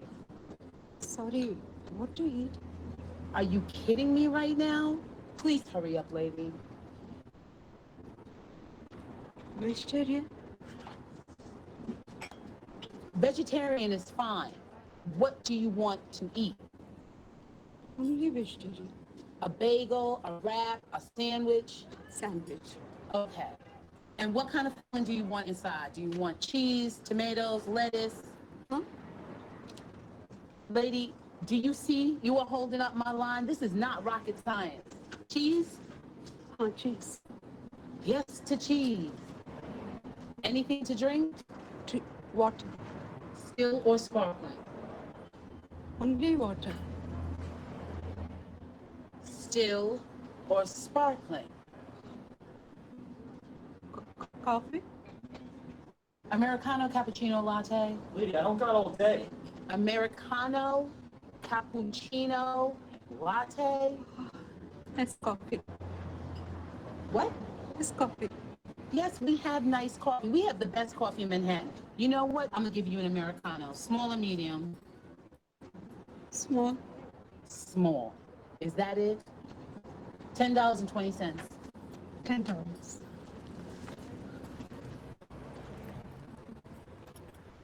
Sorry. Sorry. $10. Hello, the least you could do is say thank you. Sorry, thank you. What are you doing? I am not cleaning that up. Don't bother, don't bother. What a stupid woman. Can I get another one?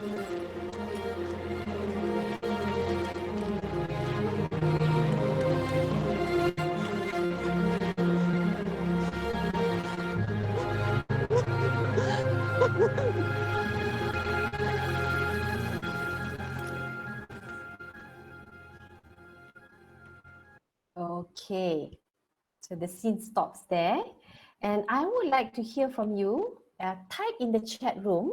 Yeah, I want to know How did that cashier's behavior make you feel? Type in emotion and then give me a number. Katakan annoyed, but number 7, 8, 9, or just number 3, annoyed sikit je. Okay, let's say you're in the cafe. How would that character make you feel? Okay, so let's put your answer. Okay, a 10, all right. Okay, let me see the chat here. 10, 8, 9, yeah. Okay, just put in. Again, whatever you're feeling is valid. It won't make you a bad person if you put a 10. Okay, intimidating, 10, yes. Keep it coming. Put in rude, yes. 8, 9, 7, right. Thank you, Patrick. Sadia, yes. 9, 9. Yeah, I want you to see everybody's answer. So it's normal. 8, 9, 10. Yeah, it's normal for you to feel that way. Okay. All right. Keep it coming. Keep it coming. Yeah, I want you to do this exercise with me, yeah, because we're gonna do a little exercise. All right. Keep it coming. Keep the numbers coming. Okay. So what I'm going to do now here is I'm going to engage you in a few questions, and I'd like you to answer me in the chat room. Yeah, just put in your answer. There's no right or wrong answer, but I want to invite you to pause. What you've done is you've paused and then you label your emotion. Okay. I have experienced this situation while ordering tea life for the first time. Cashier is not happy at all. Yikes, not good for tea life. Okay, right, good. I see the numbers. If you notice, the numbers are all higher, 8, 7, 8, 9, 10, right? Now, let's get into a discussion. Now, if I were to ask you, what kind of family do you think the cashier come from? Can you try and imagine family dia, rasa dia macam mana family dia? What kind of family do you think she is brought up in? Okay, Matteo say normal American people culture, firm but quite rude. Okay, but what do you think the family? Okay, Husna said maybe the whole family is loud. Maybe everybody speaks like that. Okay, what else? What else? Maybe a divorced family. Maybe all in haste. Semua nak cepat. Lady, I got a long line. Maybe kat rumah pun, hey, I got a long list to do, right? Maybe broken family. Maybe less attention, less love. Papa dia soldier. I've seen this answer before. Anak askar kok everybody very firm, cepat-cepat. Maybe. And maybe she comes from a broken family. Melakau. Maybe she's a single mother. Okay. All right. What possibility? So that I don't have the right answer, but I'm inviting you to think maybe she's this. Maybe the family is like this. Right? Maybe the family, maybe the PJJ dengan husband, away from the husband. Okay, maybe there's a lot of frustration. Okay, so that's on family. What about financial? What do you think? Financial wise, what do you think? Is this? Do you think this is a full-time job or the only job? Do you think she's like doing 2 or 3 jobs? Yeah. PKP, PMS on commission. Okay. Maybe stress, financial constraint. Okay. What other possibility? Maybe she's treating people how she's. Maybe she's being treated that way. Yeah. Maybe. Yeah. Maybe she's been treated that way. Okay. Apa lagi? What other possibility do you think that's causing her to have to speak to people like that? Maybe gaduh dengan husband kat rumah. Maybe. Yes. Maybe she's part-time worker. Maybe ada banyak kerja lain. Maybe attitude developed since childhood. Mood tak baik, marah anak-anak pagi tu. Maybe her natural attitude. Maybe too long working at the cafe. Okay, keep it coming. Yeah, keep it coming. I have good input here. Yeah. Maybe attention seeker. Maybe she saja nak cari attention. Maybe she needs to achieve KPI. Yeah. Numbers of orders. Maybe. Okay, how about work environment? What do you think her work environment is like? What do you think her work for the day is like? Maybe she has been through a hard life before. Okay, for example, maybe nak tunjuk belaga. She only thinking of the business where speed is important. More speed, more customer. Maybe some of my students say maybe dia owner cafe tu sebab tu dia ada attitude sikit. Or maybe dia tak suka kerja tu but she had no choice. Maybe sport mood, maybe bos garang, maybe dia ada sisi paling garang di kedai je. Maybe working alone, maybe pada rendah customer, not really support colleagues, maybe okay, looking cute at the back. So there's a lot of possibilities, right? So kita tak tahu yang mana, right? Okay? Dia dah penat long queue hari tu. Okay. So I'm going to ask you another question. Now, after looking at all these answers, taking a moment to ask this question, how do you feel about her now? Give me a number. How do you feel about her now that we have got into this discussion? How do you feel about her now? Give me a number. Is it, I'm sure you're still annoyed because we're not saying that what she's doing is right, but how is your feeling towards her now? What's the number now? Is it still 7, 8, 9? Give me a number. Sekarang punya number. After discussion, your number. Okay, keep it coming and I want you to see everybody's answer, yeah? Okay. Okay, keep it coming. Yes, good. Yeah, I want you to observe. This is an exercise. If I were to do classroom, I'll do exactly the same thing. Everybody will be answering something. Right? So, what did you notice about those numbers now? Yang ni je I tak letak dalam mentimeter. I letak mentimeter so you can have 2 graphs. Okay? Yeah. Reduce, eh? So, dari 7, 8, 9, down, dah turun 5 and 4. Now, do you think that now you dah turun? Do you feel that, okay, now you can be rational with her? Do you feel that? Yes. So, I'm going to show you what actually you have done. Yeah?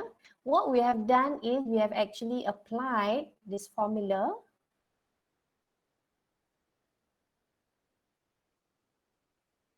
Okay. I want to see if the slide is up. Okay. So what we have done just now is, yes, we've watched the movie, we've watched the clip, and we have, what we have done is we've paused, okay? After we pause, I ask you a question. Can you tell me how you feel? Give me a number, label your feelings, right? So, or you put in 7, 8, 9, 10, root, whatever, okay? And then we got into discussion. We asked ourselves why, right? So in this class, what we have done is we have engaged in conversation with each other. I tanya you jawab, you semua jawab, ramai-ramai kan? Right.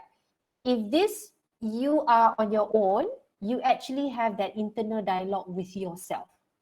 Jangan tanya Mina tu pula, what's going on in your house? What kind of family you come from? Don't ask her. Don't ask that person. You actually get in your internal dialogue. So you ask yourself why, okay?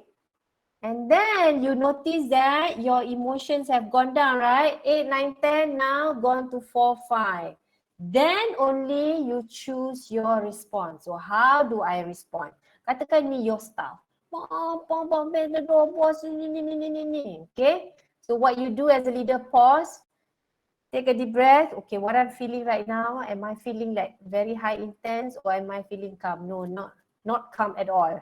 This is crazy. I tak pernah ada staff I jerit kat I kan. Right.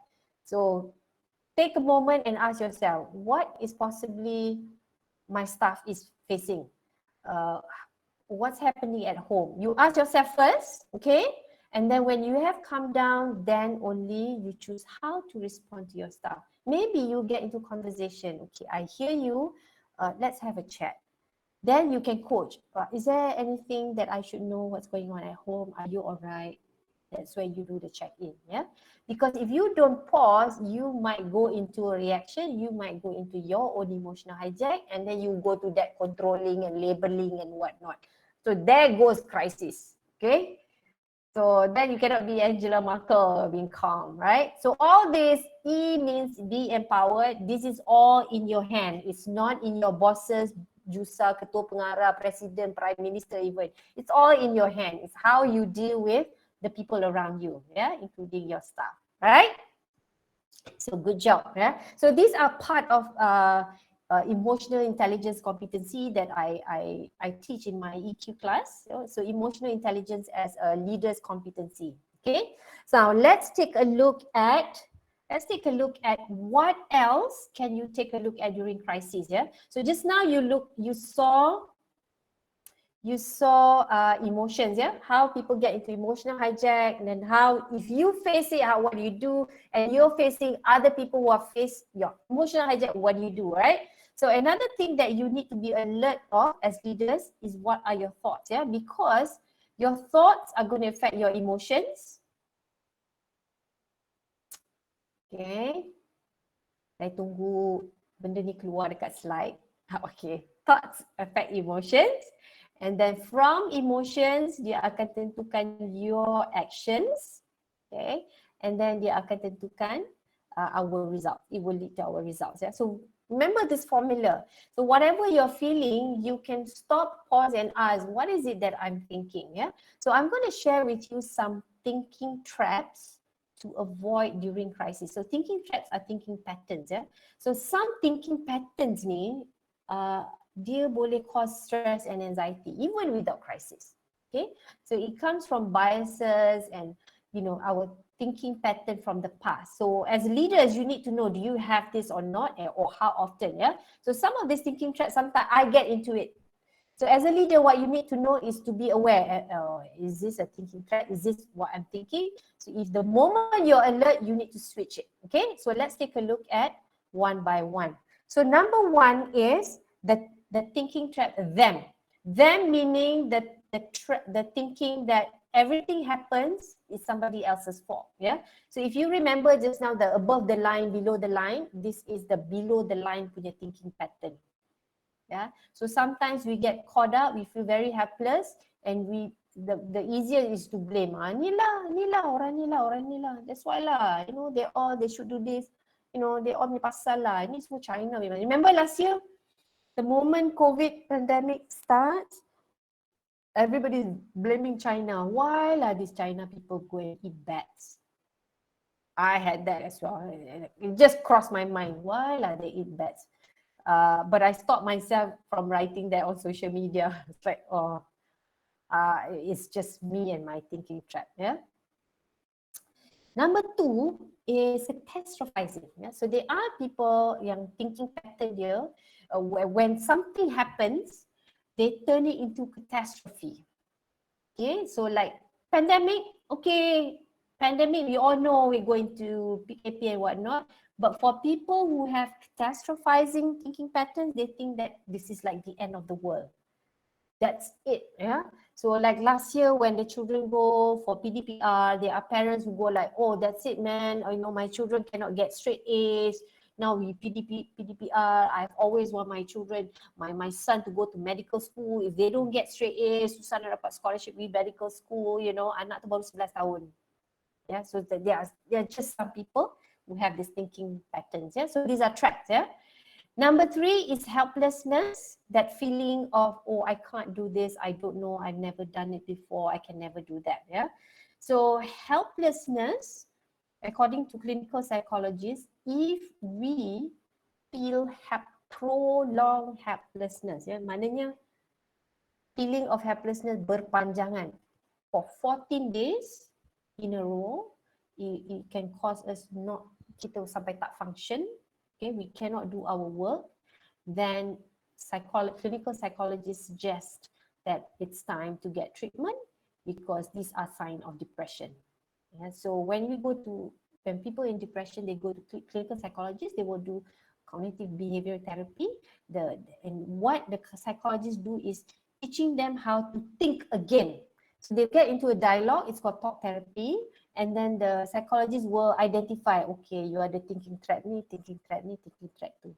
And then they get into conversation and give time for the person in depression to change the way of thinking. Yeah. So this is another thinking trap, all or nothing. Oh no, if I don't have this, I cannot do that. There's no way I can work at home. Macam tak ada jalan. So the lack of creativity in finding other solution, ya. So setengah kata, okay, kita dah ni tak boleh kerja rumah, tak boleh langsung tak boleh buat apa-apa. I cannot do anything. If we have to work from home, nothing can be done. Yeah. So these are some thinking patterns that some people have. Yeah. This is another one. Should. Yeah. That thinking about, hey, they should do this, people should do that, Donald Trump should do this, WHO should do that. You know, the focus is there. The focus is on what other people should do. Again, this will cause stress and anxiety in leaders. So if leaders are caught up with this, we cannot function well as a leader in handling crisis. Yeah. Okay, there's another one, magnify negative and downplay positive. Yeah. So there are just people like don't see light at the end of the tunnel at all from pandemic. Yeah. So they only see the negative part and they magnify. Oh, everything is negative. Okay. Anything positive, they will keep quiet or avoid it or not talk about it at all. Okay. So let's take a look. Yeah. Let's take a look. Like I mentioned, sometimes I get this as well. Yeah. There are moments I felt like I get into that trap of I'm going into this thinking trap. Yeah. So let's take a look. Let's go into the Mentimeter. Yeah. Mentimeter. I just want to get a poll so that the purpose of the poll is so that we can do something about it. Yeah. Now that if you're aware, then because after this, I'm going to tell you what to do. If these thoughts come across, what do you do? Yeah. But first, we want to know, what are that sometimes we get into. What are the thinking traps that sometimes we get into? Okay. Let me share. I've opened the Mentimeter, but I haven't shared. Okay. Okay, let's see. Okay. You see on the screen, that's the new code 96813961. So let's take a few minutes and I shall wait for you to fill this out.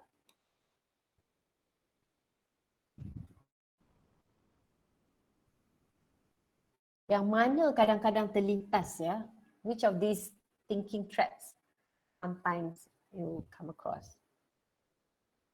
Yeah. And it's okay to admit, yeah? As leaders, it's okay to admit. I also have, sometimes I feel helpless. There are times I feel helpless. Yeah.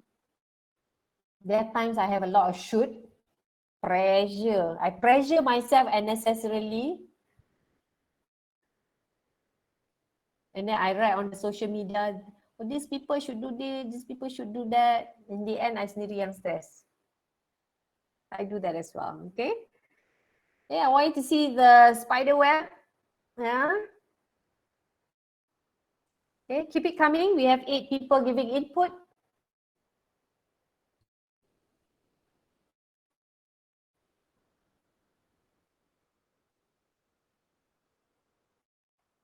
So you notice I put here sometimes occur to you. Okay. Kalau you ada sometimes, sekejap pun, it's good that as leader you notice. So that you're alert.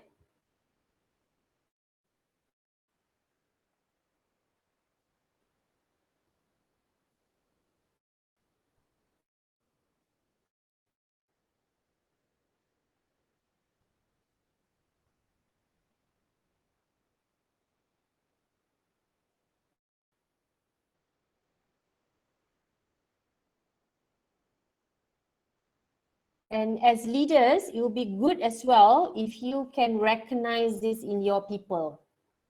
Yeah, so you understand what's causing their behavior. Okay.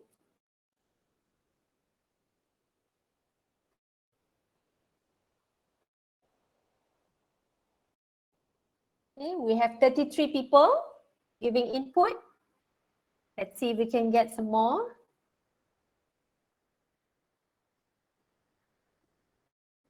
38, 36. Keep it coming.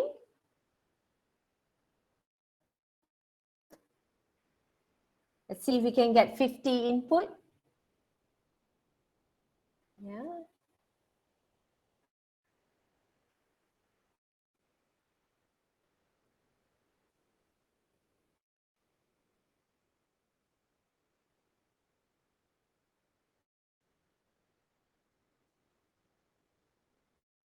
Keep the input coming in. Let's see more input. Yes, we have 37.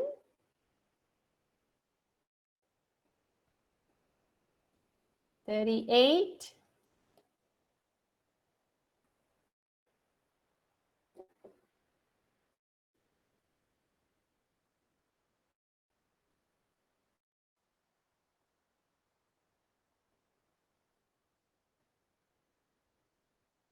$39. Let's have a look. Yeah, the more aware you are, the better, so that you can manage. Yeah, I'm going to show you what to do. Just now I've showed you emotional hijack, what formula you can use. Now I'm going to show you what formula you can use to manage your thinking traps. Yeah.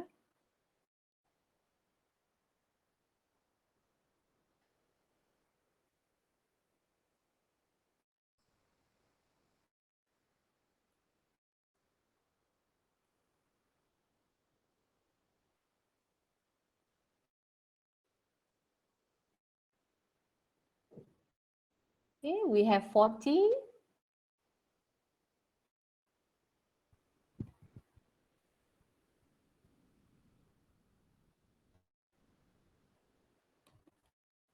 Okay, we have 41 input.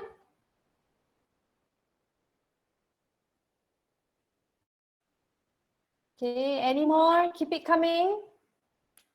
Because I'm going to show you how to deal with this thinking traps. Yeah.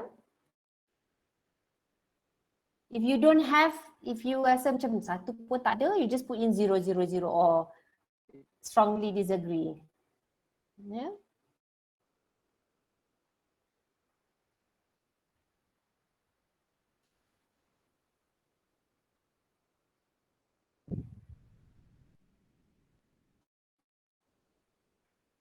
Okay.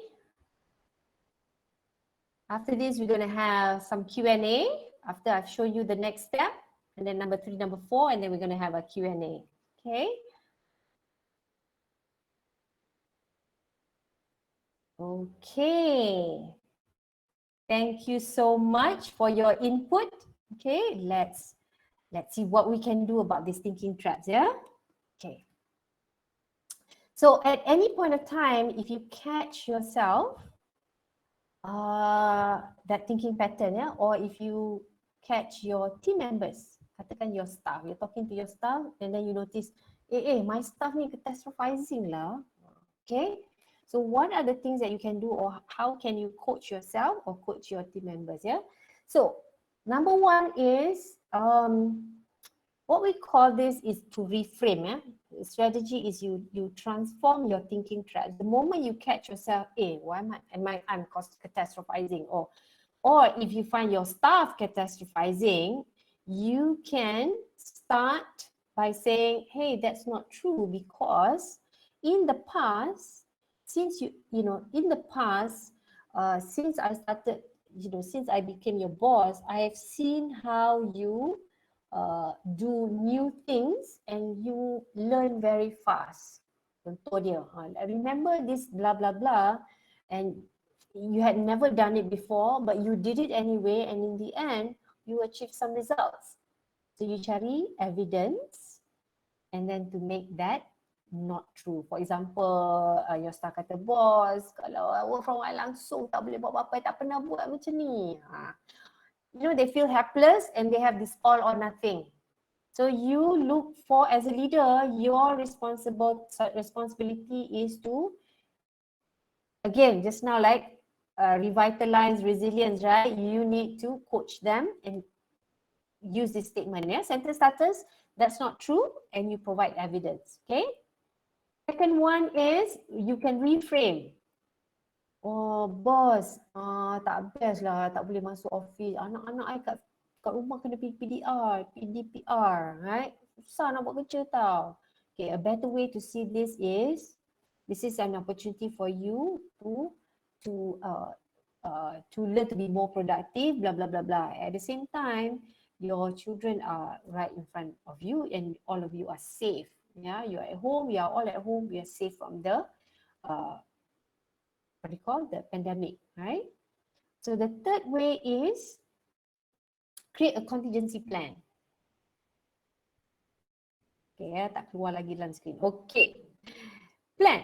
Yeah, so if you are in accounting, then I'm sure this is part and parcel of your thinking patterns. Yeah, plan. If X would happen, I will what?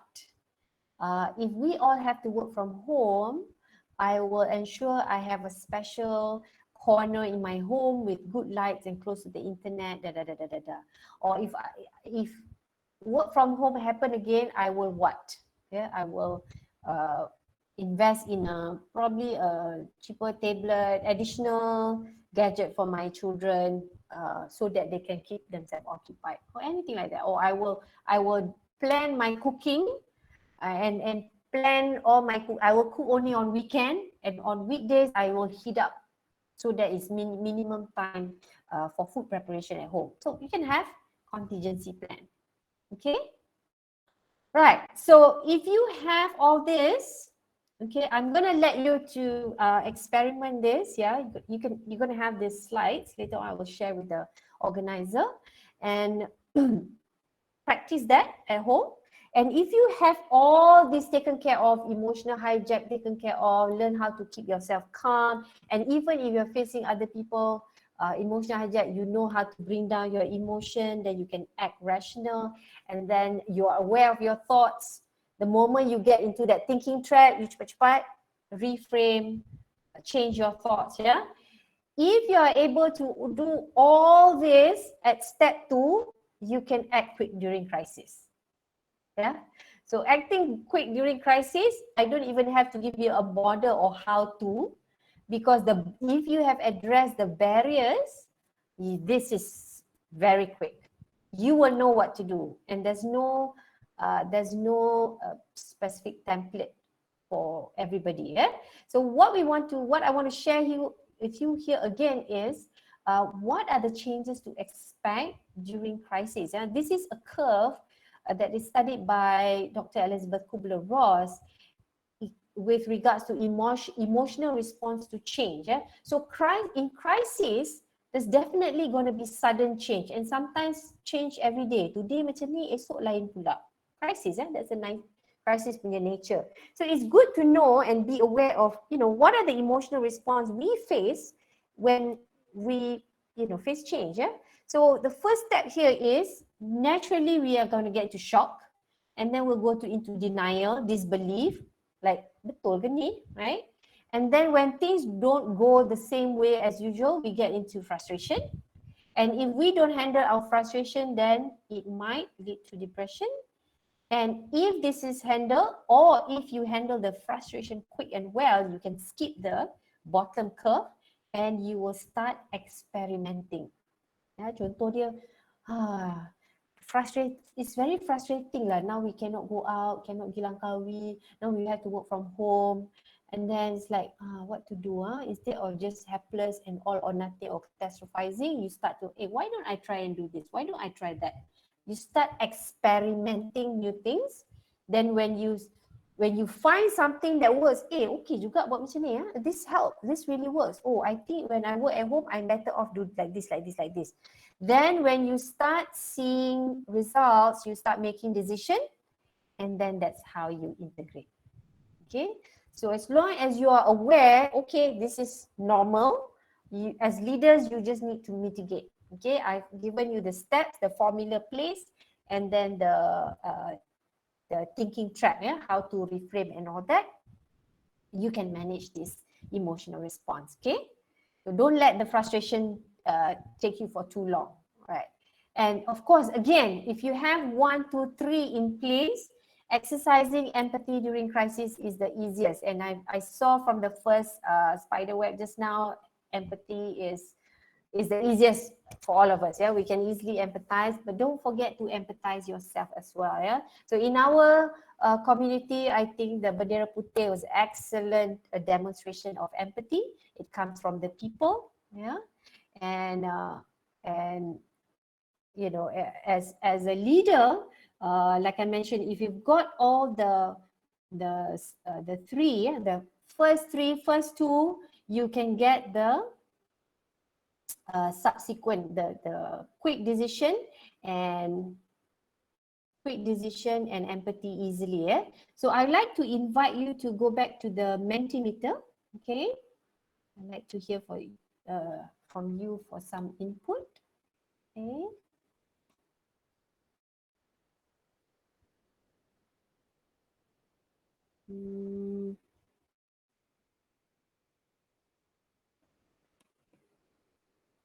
Let's see.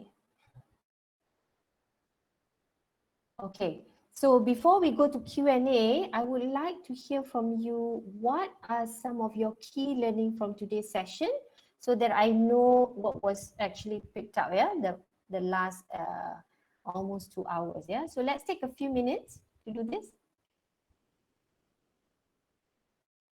Share with us your key learning from today's session. Let's put in point form. What's your key takeaway?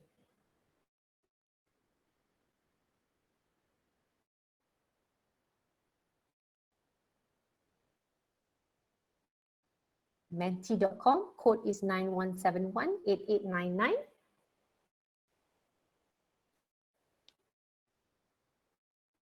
If you can remember the place method, if that's all you remember, I'm very happy.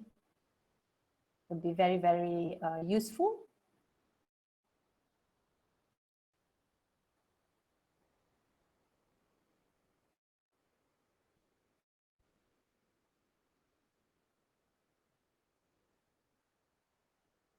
Choose to be a leader, not a boss.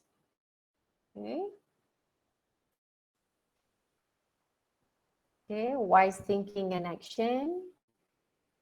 There is a way to manage effectively during a crisis, definitely. Manage emotional hijack. Yes, think before react. Make sure it's rational. Because as leaders, people are relying on you. Leaders at home, if you're a mother, you're a leader at home. Beware of the thinking traps. Find the root cause. Yes. Understand more and judge less. Yes.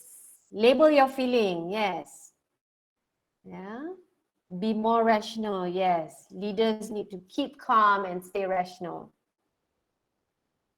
Okay. Stress can be managed. Communication, the 5 communication and the 4 behaviors. Yes. Empathy, manage emotional, always positive, empathy. Okay. Put in, what are some other key points, key learning from today's session?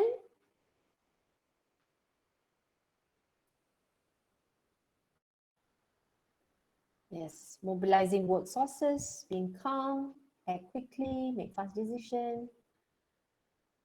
Yes, leaders must know how to manage crises. Yes, changes during crisis, beware, beware, beware, all circumstances. I like that. Alert, beware, be together. You're not alone, share your feeling with others. Yes, absolutely. Manage emotions, control action. Strategies and points of ponder, how to deal with our emotional, even though others don't care, leaders should take responsibility and can manage emotions effectively. Be positive, transform your thinking traps into something positive, right? Yes, thoughts, emotion, action, results. Yes, keep it coming, keep it coming. I'm hoping to see more than 50 input onto the Mentimeter. We have a bigger picture of, the key takeaway. Control your thoughts. Be aware first, Be aware, then you can control and manage, Sometimes the thoughts just pass through the thinking trap. The key is we just need to be aware and catch it. Aha, thinking traps.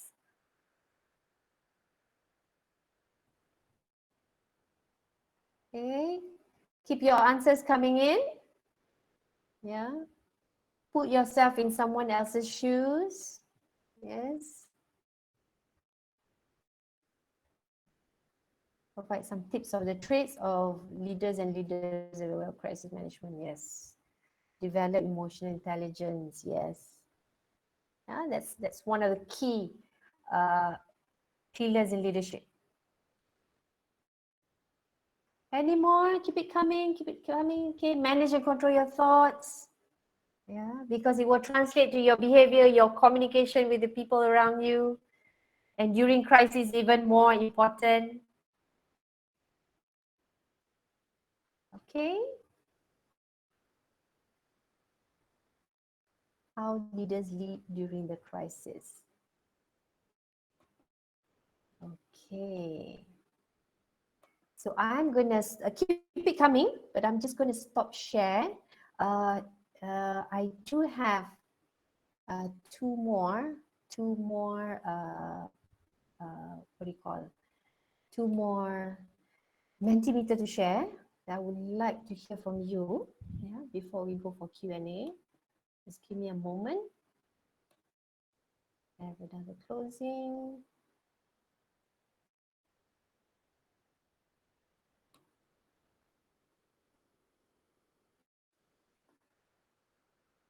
Okay, I actually have a Q&A here. Anybody ask to submit a question during the chat function? Okay, okay. So I'm gonna go to slide number 2.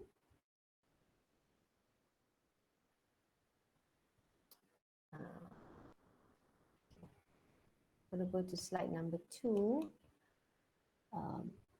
I want to hear, you know, if you have gotten valuable lessons, whether the lessons were easy to follow. I want to hear your feedback first, then we're going to go into the Q&A. Yeah, if you don't mind spending a few minutes here, just a quick rating. I've done it all. Yeah, some of the input that I would like to hear from you. Code is 21801094. Okay, and then once we're done with this, we're going to take some Q&A.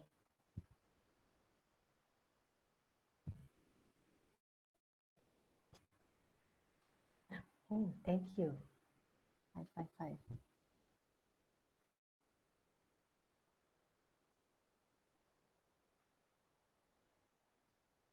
Okay, we have 6 input, 7.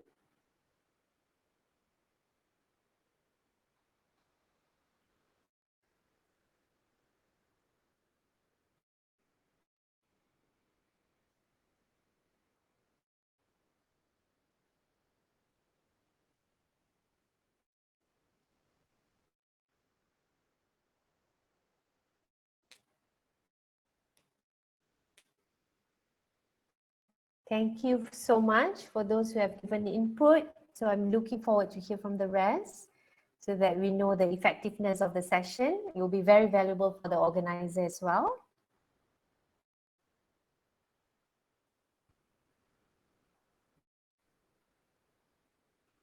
Okay, let's wait a few minutes and then we're gonna open the floor for Q&A.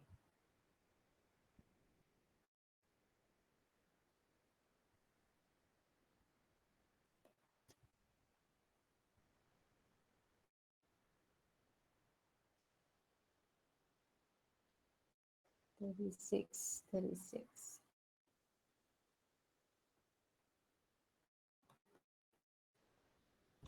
Okay, so I'm going to let the rest continue to key in into the Mentimeter. Okay, I'm just going to put here wmenti.com. Code is 21801094. So I'm going to stop sharing and then I'm going to open the floor for Q&A. So I'm going to hand over the floor to Cik Maulud to coordinate the Q&A. Over to you, Cik Maulud. Okay, thank you so much, Ms. Shadaitul. I believe it was a really fruitful session with you. Throughout the session, we learned a lot of things, how to handle with stress and with the crisis that we are facing right now. And I believe everybody agreed with me. Thank you. So currently there was no question yet.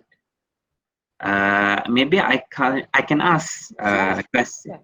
Sorry? Sure. Shoot. Okay, maybe I can ask something. Maybe in your point of view or your experience working in a various corporate sector. Mhm. How do you face all these things, and how you can see the leaders in the corporate Environment. facing all those things? Right. Of course, in the private sector, in the past is very much profit driven. So like the business contingency plan, right? The plan comes with the dollar and sign. If we don't do this, this is how much the company is going to lose. So there was back then. But during the crisis, for the past 1 year, I've been working with a lot of companies as well. More and more companies are demonstrating empathy by looking into the employees' well-being. So we even have companies who engage. If you are familiar with this app called Naluri.com, a Naluri app, it's actually an app. So let's say the company engage that app, all the staff will have access. They can call a counselor, make appointment with a psychologist anytime they want during the pandemic. So those are the companies who are start looking at the mental well-being of the staff, because they understand during crisis productivity is still required. They cannot afford to lose the productivity. So they also realize, hey, we cannot just talk about money right now. We have to give first. We have to show that we care for the employee. Okay, here's the help what you need. If you need any help, counselor, psychologist, psychiatrist, even it's just at the tip of your mobile phone, talk to them anytime you need. So I've also seen some companies, they spend on this, they get food boxes. This is way before Bendera Putih, like last year. These are, I know it's a high performance punya setup lah. So they have budget. They send food boxes as a gratitude to their staff. They actually arrange food boxes and all that. It's a care boxes they call it. So it's not just fruit basket and all that. So they pull out benda-benda lain, mask, that kind of thing. So they maintain that connection because they know employees today are not just with the company for money to get salary to pay, sewa rumah, but employees are also looking for emotional connection, because people leave companies today not because money, because they leave because if there's a bad boss. If they cannot tahan the boss, no leadership, no future, they will jump into another company. So that's how in private sector, because in private sector dia berebut talent. Every company we want the best talent, so they are doing everything to attract. They are from the same pool. All these intelligent employees, the ACCA selalulah paling laku kena rebut kan. So the companies are competing on employee engagement. They redo the office and all that. Yeah, so those are some of my observation last year. Okay, how do you observe companies engaging crisis then compared to now, especially? Okay, the differences is I'm seeing more and more empathy. Yeah, last time it's just like money. During my time yang Y2K tu is all number money process. Nobody talk about what's going to happen to the employee. I do remember seeing in the BCP, if Y2K to happen and all the systems shut down, what do we do with the employee? I didn't get to see that because I was already in IT. We just know, okay, if all server down, we cannot make phone call. What do we do? Itu je ada. So today it includes that employees' well-being. Employees' well-being, including changing the laptops and whatnot. I also conduct courses to head of department on how to prevent Zoom fatigue in meetings, because a lot of people are experiencing Zoom fatigue. Kalau lama sangat depan screen, they get tired. And then what we saw was a lot of leaders, they replicate meeting dalam office tu, they replicate on the Zoom, and some of them meeting sampai 4 jam. And the leaders proudly say, I meeting minimum 4 jam. And then we ask, why? Oh, I tak nak staff I bakal lemang work from home, So employees are experiencing stress. So those companies who realize the importance of employees' well-being, they take the effort, they're more empathetic. They're more concerned about the employees' well-being because they can see the relationship. If well-being is out, no output, no productivity, no output, bottom line will definitely be affected. So that's to me, it's the kind of good news. They're more humane now. I hope it is same with public sector. Yes, absolutely. It's exactly the same as in public sector. Okay, maybe I'll take for the last question from Shabiba. Okay, Yes. how should leaders react and overcome the irrational feedbacks due to uncontrollable factors not within our grasp other than empathy and dispersing information? Flag or avoid? Okay. Uncontrollable factors, yeah? Okay. So at times of crisis, it's unprecedented. We're bound to as leaders, we got to be ready to okay, I made a mistake. Yeah? So I missed that out. So as leaders, okay, if you get your top management gone into that emotional hijack and start screaming and all that, just take a deep breath. For you, take a deep breath and take a look at, okay, I couldn't avoid this, but after that, reflect, okay, next time, what can I do? And then when you respond and say, don't be afraid to say, okay, boss, I missed that. It's my mistake, I missed that. So next time, what I'll do is I'll be da da da da da da. Okay? It's okay. It's during crisis, the faster you admit and say, okay, I missed that out. That's my mistake. I'm gonna do it different. The faster it is for us to move on. Yeah. Otherwise, we will carry that emotional baggage. Oh, last week boss kena marah dengan boss kena jerit kau. Now you carry that for 1 week, it's definitely going to affect our productivity. Yeah. So take time to reflect. I know a lot of uncontrollable factors. Kadang-kadang we can't run away from being the victim lah, kena sembuh. Tak tahu ke ni? How come you miss this out? Yeah? So avoid, I wouldn't recommend it. I would recommend just take a step back, take a deep breath, reflect, apply the place, and then come back with a rational response. Yes, it was my mistake. This is how I'm going to do different. I promise you, you get a lot more respect from your boss if you answer that way. Hope that helps, Shabibah. Okay, Yes. Adlili, do you think Malaysians doing enough effort to deal with the pandemic? If yes, why do you think we still could not reduce the figure? Okay, I can only speak for the public. Takut sikit nak condemn government ni. Okay, I think the public have done all we can. I think over 1 year we have seen a mixed bag. Yeah, I think last year we still see orang degil SOP, orang degil SOP. To the point of this year, if you remember before the recent lockdown, even the Prime Minister acknowledged, or in the media they said, people are asking for lockdown because cases dah dekat 10,000 kan. I think that direction, I nampak dah pass the ownership to public. Jaga SOP. Korang yang minta lockdown, so jaga SOP. And you can see in the response, even the public punya energy pun now move to vaccinate. And there's a lot of very, very good feedback on how the vaccination centers are run. Dalam LinkedIn, everybody is giving thumbs up. It's very fast, systematic, well done, well thought through, tak kelang kabut, pap, done out of the system, out of the center. Yeah. So those are some good news. So good news, tadi revitalize resilience. Yeah.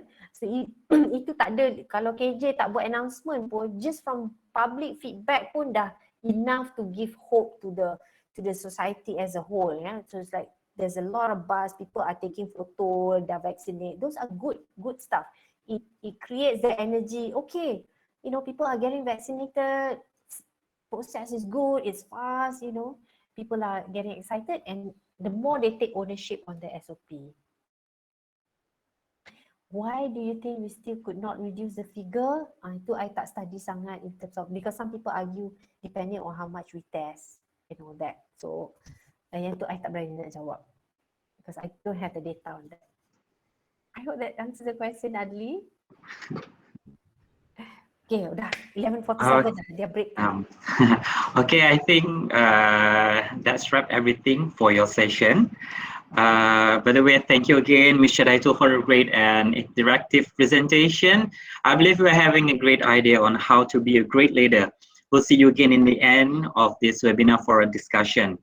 By the way, ladies and gentlemen, we will have a short break. We'll be back at 12. Thank you.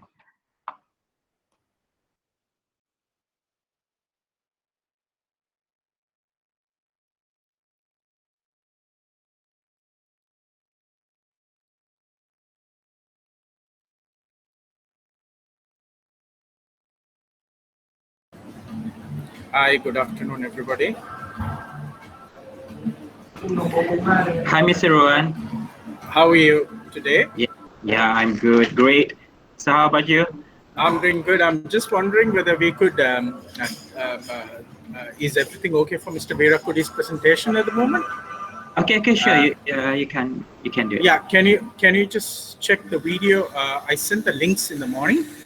Okay, I will for my colleague to test the video that you sent to us.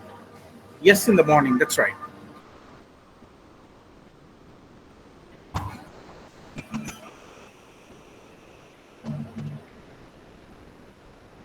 One of the yes, that's great.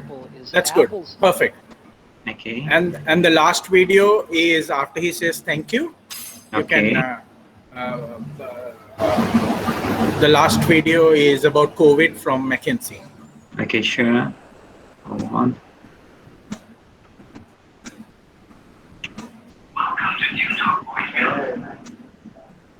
How was the session so far? So far, it was a great, it was a great session with Ms. Shadaitul just now. Okay, that's great. That's great. Anyway, congratulations for getting it done. Wish you guys all the best for the rest of the session. We are looking forward for your session. Not a problem. Mr. Weerakkody, I'll be controlling the PowerPoint for him. Okay. And just the last video is fine. You have it, right? Yes, we have it. Wait a minute. Sure.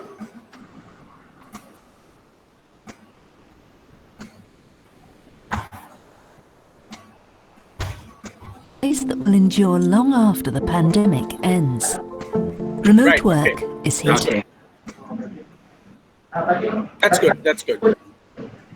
You want to test your slide, Mr. Rowan? Yeah, sure. Can I do that right now? Yes, sure.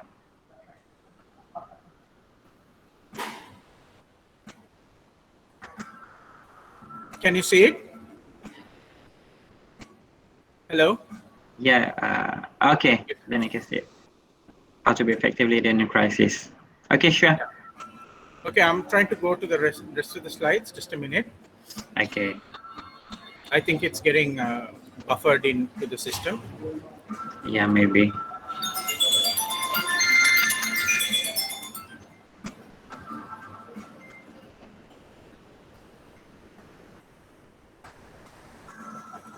Macam,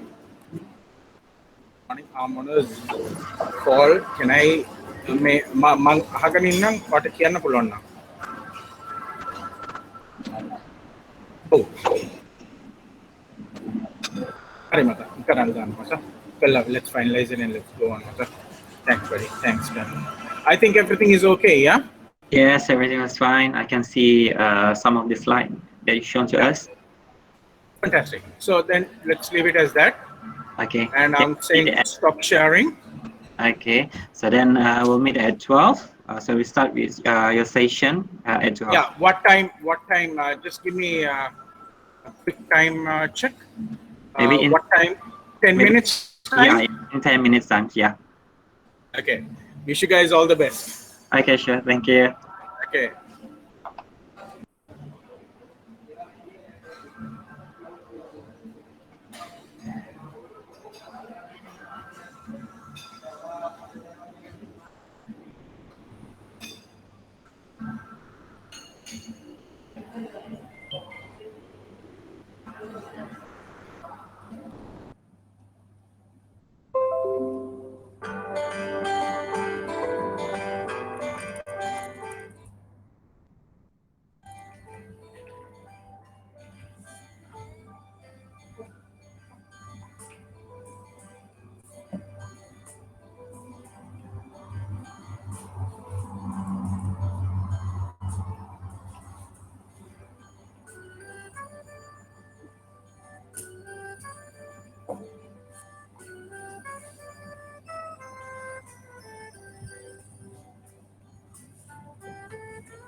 Let's see whether you can hear me.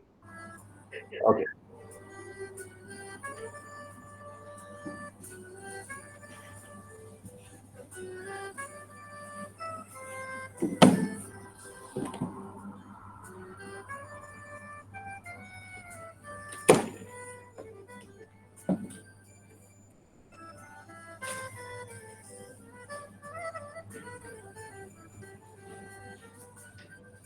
Good morning, Mr. Dinesh. Morning. Can you hear me? Yes, I can hear you well. Okay. So you're how are you Malud. today? You're Malud, is it? Yes, you can hear me. Oh, great. Yes. Great. Yeah. Okay. So we'll start at in 5 minute times. Right. Great. Okay. Thank you.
By the way, ladies and gentlemen, Assalamualaikum warahmatullahi wabarakatuh, and good afternoon to all, and good morning to Mr. Dinesh in Sri Lanka.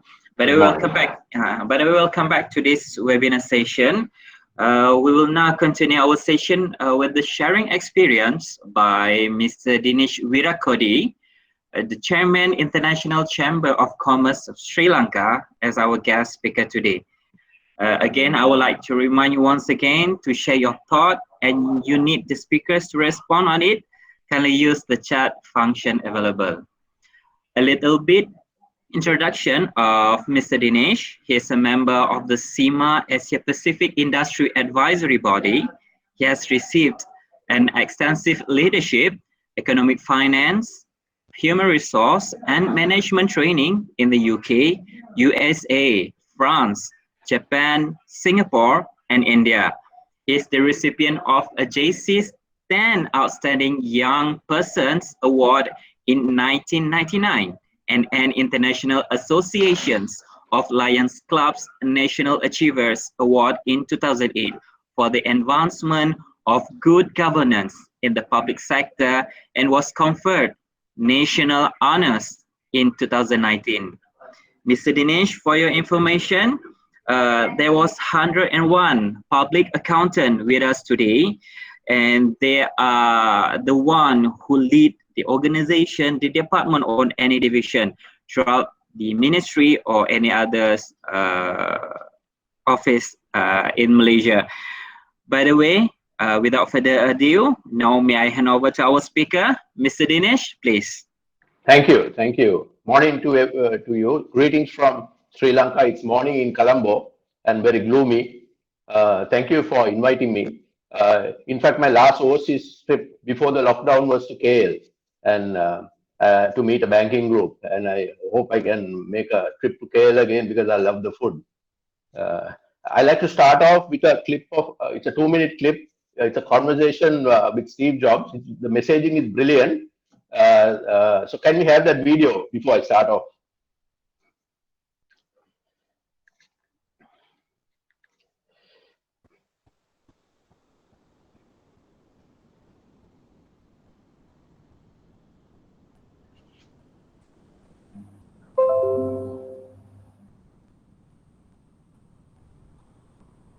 One of the keys to Apple is Apple's an incredibly collaborative company. And so you know how many committees we have at Apple? No. Zero. We have no committees. No committees. We are organized like a startup. One person's in charge of iPhone OS software. One person's in charge of Mac hardware. One person's in charge of iPhone hardware engineering. Another person's in charge of worldwide marketing. Another person's in charge of operations. We're organized like a startup. We're the biggest startup on the planet. And we all meet for 3 hours once a week, and we talk about everything we're doing, the whole business. And there's tremendous teamwork at the top of the company, which filters down to tremendous teamwork throughout the company. And teamwork is dependent on trusting the other folks to come through with their part without watching them all the time, but trusting that they're going to come through with their parts. And that's what we do really well. And we're great at figuring out how to divide things up into these great teams that we have and all work on the same thing, touch bases frequently, and bring it all together into a product. We do that really well. And so what I do all day is meet with teams of people and work on ideas and solve problems to make new products, to make new marketing programs, whatever it is. And are people willing to tell you you're wrong? Yeah. I mean, other than snarky journalists. I mean, people that work for you. Oh, yeah. No, we have wonderful arguments. And do you win them all? Or? Oh, no, I wish I did. Oh, see, you can't. If you want to hire great people and have them stay working for you, you have to let them make a lot of decisions, and you have to be run by ideas. not hierarchy. The best ideas have to win. So, otherwise, good people don't stay. But you must be more than a facilitator who runs meetings. You obviously contribute your own ideas. I contribute ideas, sure. Well, why would I be there if I didn't?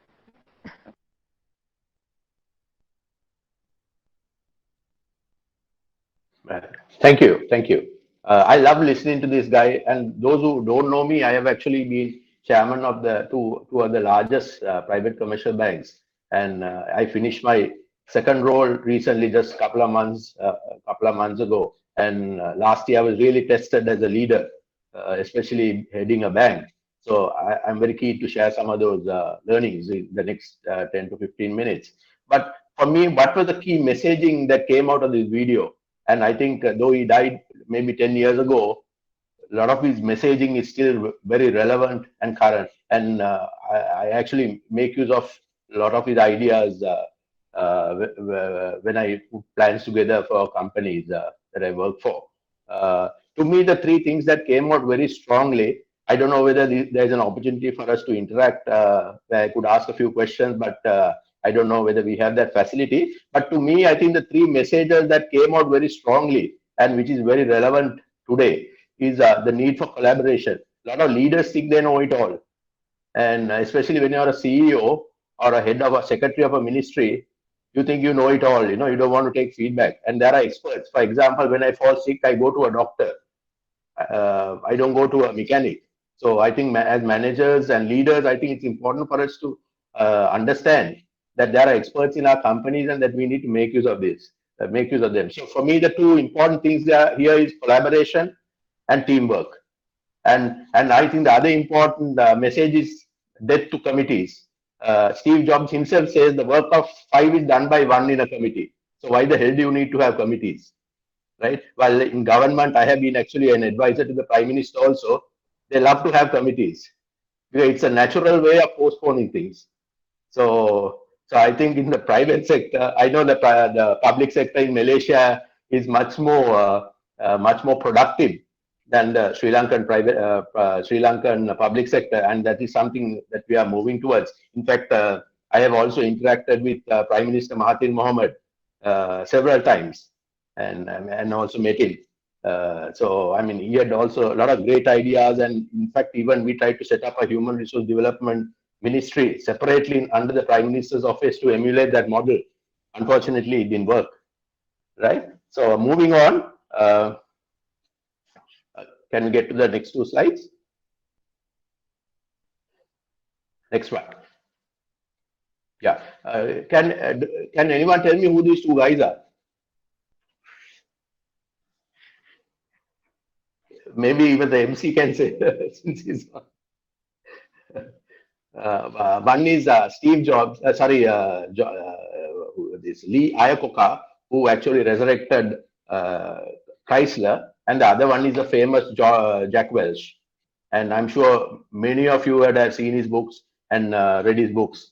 Lee Iacocca was actually the one who was responsible for those people who love cars, the Ford Mustang, which is a very popular model in the US and also in countries like Singapore and all.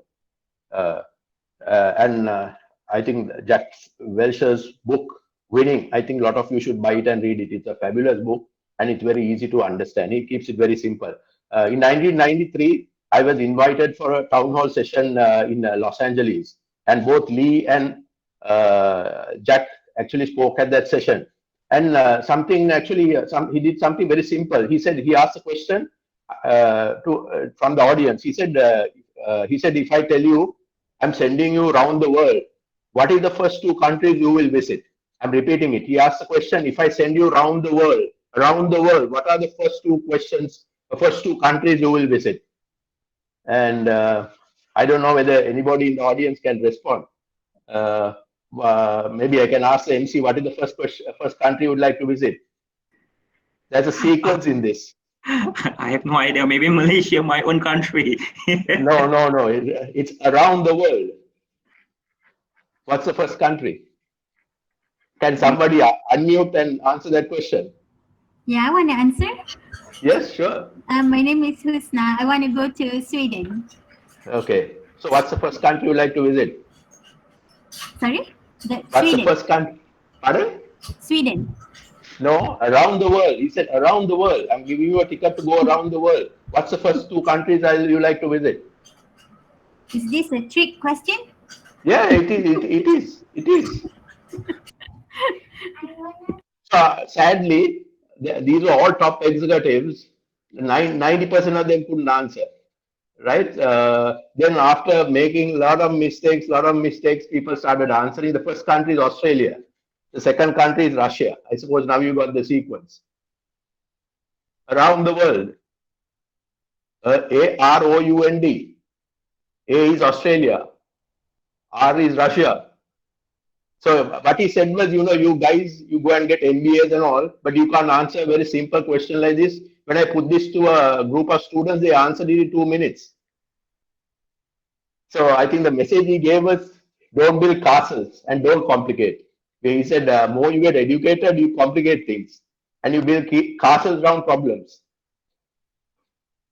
So I thought this is a very simple one, but as we, though we are qualified and we have all the experience, sometimes we find it very difficult to find solutions to simple problems and we try to complicate it. Right. So if you look at all the management literature from Ram Charan to Jack Welch, prior to COVID, I think the 3 important things that companies and organizations are pushing for was innovation, driving top line, and getting market share. Right? Now, post-COVID, has this changed or is it still the same? If somebody is bored, please respond. Has it changed or is it still the same? I, for one, learned it the hard way, but I know a lot of you have a lot of experience, a lot of knowledge. Any thoughts? Has it changed? Most of the KPIs were around innovation, revenue, and market share. Now I'm on the board of Glaxo. If you look at a lot of their balance, scorecard, most of it was around innovation, driving top line, and gaining market share. Right? Now post-COVID, has this changed? A lot of brains around here. Can somebody respond, please? Somebody says bottom line still matters. Pardon? Bottom line still matters. Yeah, still matters. Yeah, so we are not talking about bottom line here. It's driving top line. So you are saying it has shifted to bottom line. Okay. Any other suggestions? Let's make it interactive so that both parties learn. Husna, any ideas from you? Okay, in the interest of time, I'll move on. Okay, you can comment. Yeah, we now focus more on the health. Okay. Rather than profit only. Does it make sense? Okay. Let me go to the next slide. Yeah. So previous slide. Right. So the 3 big things I learned in this crisis was controlling costs.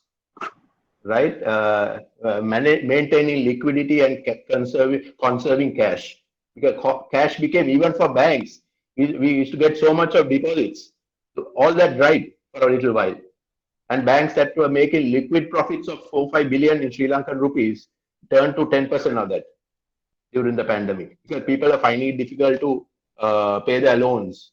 Right, so maintaining liquidity and conserving cash, to me, was 1, 2, and 3. So connected to that is controlling costs.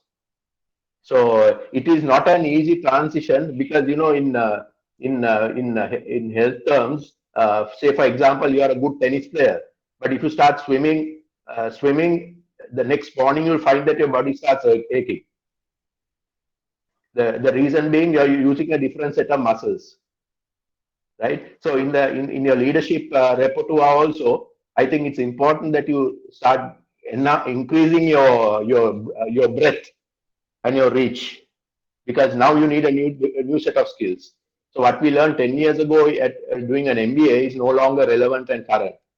So I think programs like this actually helps us to build skills and understand new trends. So like Steve Jobs always used to say, throw yesterday's playbook away. and start on something new. While I agree that we need to live with our values, whatever we have learned in the past, but I think we need to start honing. That's a word we use, honing on them. Next slide.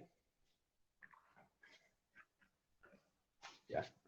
Right. Now, like I said before, the crisis has tested my DNA to the fullest. Running a big bank, from facing cyber attacks to managing liquidity, running a chamber, running PCR tests to managing supply problems, and sitting on NGO boards where their communities were malnourished and had problems with getting food. So I mean, based on all these experiences, I put together something called the 6 COs, which will be useful for you all going forward. And I will explain one by one what it really means. And I think this will be a very useful toolkit for you going forward, because when you are faced with challenges, I think if you use this toolkit, it will be useful for you to manage effectively. Next. So competence number 1 is know what you are doing and grow your know-how to make smart trade-offs, because you will have several options with limited resources. So you need to make the right choices. So I think it's important to continuously coach yourself. As leaders, we think we know it all, and we hardly spend time developing ourselves. So that is why this CPD that these professional bodies have is very useful. But unfortunately, when we try to send people for these, especially senior leaders, they say they don't have the time. Right? I think a lot of them learned the hard way during the pandemic that it is important for them to stay ahead of the curve. Right? Then the second most important thing, be credible, walk the talk. Especially again during the crisis, I learned that I can't say one thing and do something else, because the team will dump you at some point. Right? So in this crisis going forward, I think it is important. People say as a leader, you need to be macro more than micro. But I learned that I think as the leaders, we need to set daily priorities, right? And measure them. It can be simple, but I think it's important to set daily priorities for yourself. Next one. Then I think third one, another important one is to communicate. I think if you don't communicate, the rumor mill will work. So I think communicating goals, engaging people is very important. So if you can't, as a leader, if you don't communicate, and if you don't have the time to communicate, I think you'll be a failure. And like Steve said earlier, number 4 is to collaborate. We don't have all the answers, so engage with the experts and motivate to ensure alignment. Next. Then another new thing I learned is community involvement. All of us live off the community. We forget that. The big multinationals sometimes don't realize that they live off the community. Right? So I think we have to model behaviors that are compassionate towards our communities. And I think this is an important thing that a lot of the Sri Lankan companies have learned the hard way. So if you don't manage your community, at some point it's going to bite you. Right. And the last point is conserve cash. I think as accountants, I think we were taught this. I qualified in the late 80s. I think that principle still remains. I think we are very good at conserving cash, and I think we should not dump that skill, because especially now it's very, very relevant and current. And I think another thing I learned is the big projects that you have. Yeah, I think if you find that it's not working out, you need to dump them. Even there is a cost, because your priorities have changed. Somebody mentioned health, right? I mean, the welfare and the health of the workers, became very important. Pay cuts, a lot of companies didn't take pay cuts because they felt it was not right to do so, despite the difficulty for companies. So I think to me these are the 6 CEOs. Maybe you all can do some modifications to it, but I think if you follow some of these, it might be useful for you as going forward in your careers. They're very simple, And something that I have, after listening to Steve and Jack Welch and all, they keep things very simple and they use acronyms, right? So I thought maybe I should put something together which might be your takeaway. Next one. Right. Now, what it is, since we are all accountants, I thought that I should spend 5 minutes talking about the future of the function, because I think because that's very relevant and current. So, in your view, what is the future of the finance function, and what is are we meeting the stakeholder expectation? I would say my answer is yes and no, because accountants are very good at coming up with a set of books, but in terms of expectations of a board, etc., I think we are not delivering 50% of those. So let's move on. We'll look at what these are. So I think the biggest challenge for the finance function is coming from the technology side, and I hope a lot of people appreciate that and agree with me. And if we don't adapt to those changes, I think as finance people will be obsolete. Next one, please. Right. So this is an interesting slide. It's a busy slide, but I thought I would share with you what impact technology has had on various roles. And as you know, we do a lot of data collection and data processing. Now, a lot of that can be automated. Right. So what is this telling us? That I think we need to move on to more sophisticated, more value-adding areas. Can we move on to the next one?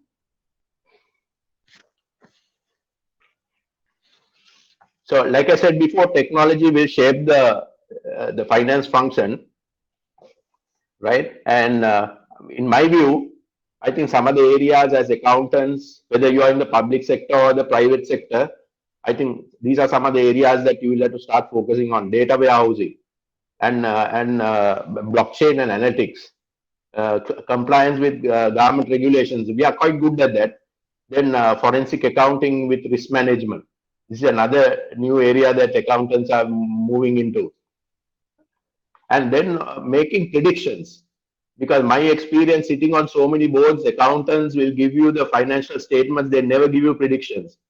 They will never tell you what the balance sheet will look like in 5 years, right? Or what are the stress points, right? So I think these are some of the skills that we need to build on, and then we can easily do that by using a bit of AI and bots.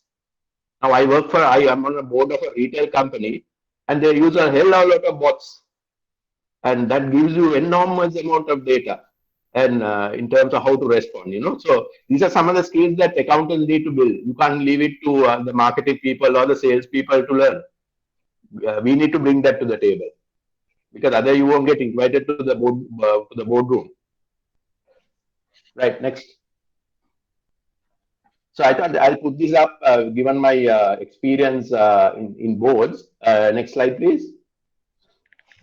So I actually put five areas together. I thought this is what a board would expect from a CFO. I mean, I know a lot of you are public sector accountants, but it is most of your ministries are unlike private sector organizations, unlike in Sri Lanka. So I think these are some of the areas. In the interest of time, I won't go into it, but these are some of the areas I think y'all should get into. I'll try to share this slide with you. Next one, please. Right. Now, like I said earlier, we are very good at producing a set of accounts. To me, that is hygiene now. Any accountant needs to do that. But I think when it comes to strategy execution, stakeholder management, digitalization of transactions to run costs down, I think we are still learning. So I think that's another area as leaders we need to focus on to be effective. Because if you don't bring value to the table, nobody is going to invite you. Right. So I think that's a powerful and important message that I would like to leave with you. Next slide, please. Right. And two quick slides before I conclude. I think the biggest challenge for the finance function is the reluctance to change. And also, I think we are very poor at managing people. Next slide. So what will it take?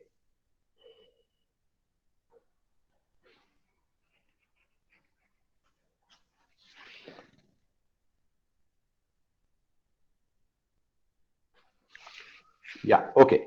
So I actually put together 8 areas going forward that what is this you should focus on. I'll share this slide with you because it's a fairly busy slide. But I think if you can focus on some of these roles, come 2025, you will be a very effective finance professional. I repeat that again, come 2025, if you can focus on some of these areas, I think you become a very effective finance professional. Next slide. And also I thought I'll share the last 2 slides. It's about the technical skills and the soft skills that finance professionals would need. It's a very two very simple slides to remain relevant. Next slide, please. Right. I don't need to read it, but basically, what is this? Understanding software packages. I know, like for example, a lot of the accountants don't really make use of the some of the software packages that are around. And if a company invests, if they invested 100 million rupees in a package, they only make use of maybe 30% of that package. There's a huge knowledge gap. So as professionals, I think it's important for us to spend a little bit more time invest in our own selves to build skills around on how to use some of these software that is available. Like I mentioned, in retail companies, they are very good at using bots, but when it comes to the finance profession, they hardly use it. They don't even know how to train a bot, right? I don't know. Maybe the situation may be very different in Malaysia, right? But I'm talking based on my experience in Sri Lanka. So I think, please take this seriously because it will help you to be effective going forward. And my last slide, and the soft skills. Going back to my earlier point, I think accountants find it very difficult to manage people. It doesn't come naturally to them. Maybe I believe it's a training, and so I think companies need to invest building leadership skills. I see a lot of young people also here, so that's why I'm reiterating this. I think that's an important area for you to, if you aspire to be a CEO or a secretary of a ministry, I think that leadership skills, managing a team, leading a team, nurturing talent, I think becomes crucial. Because if you don't have a good team, you are not, you cannot be effective, right? Right. So what is this? So I think for financial reporting, we need to start moving towards actually delivering business performance. In companies, the CFO owns the numbers, right? But he's not actually responsible for delivering the numbers. So I think now boards expect CFOs to own the numbers, to work with the line and the leadership team to deliver the number.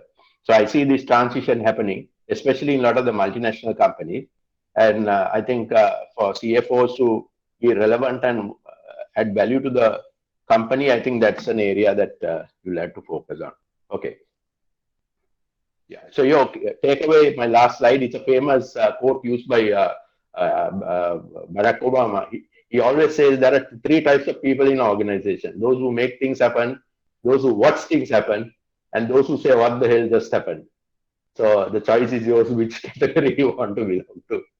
Right. So I'd like to, since we have a panel discussion, I'd like to conclude with this, with a video clip from McKinsey. It's a very short video, but it has a lot of value. Thank you very much.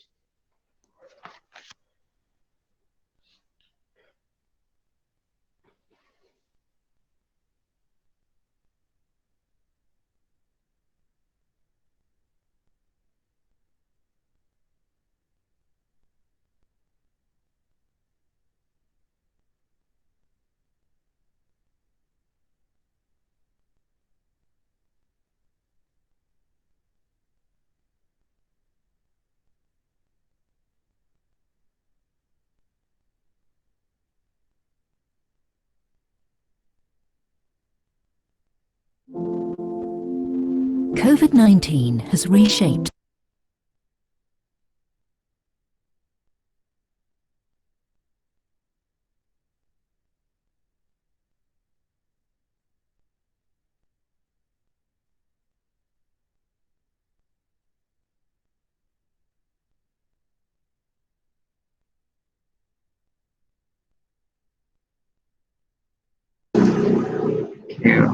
for a while. There's some technical issue.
Okay, I tried to share your video, Mr. Dinesh, almost.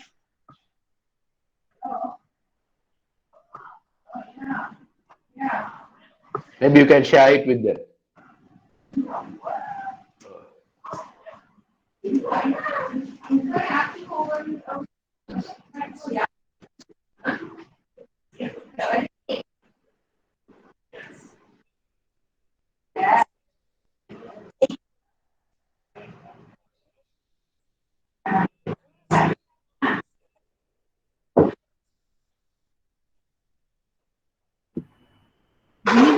Bunyi dia tak dengar Cik Maulud. Oh, sorry. Mungkin I cubalah.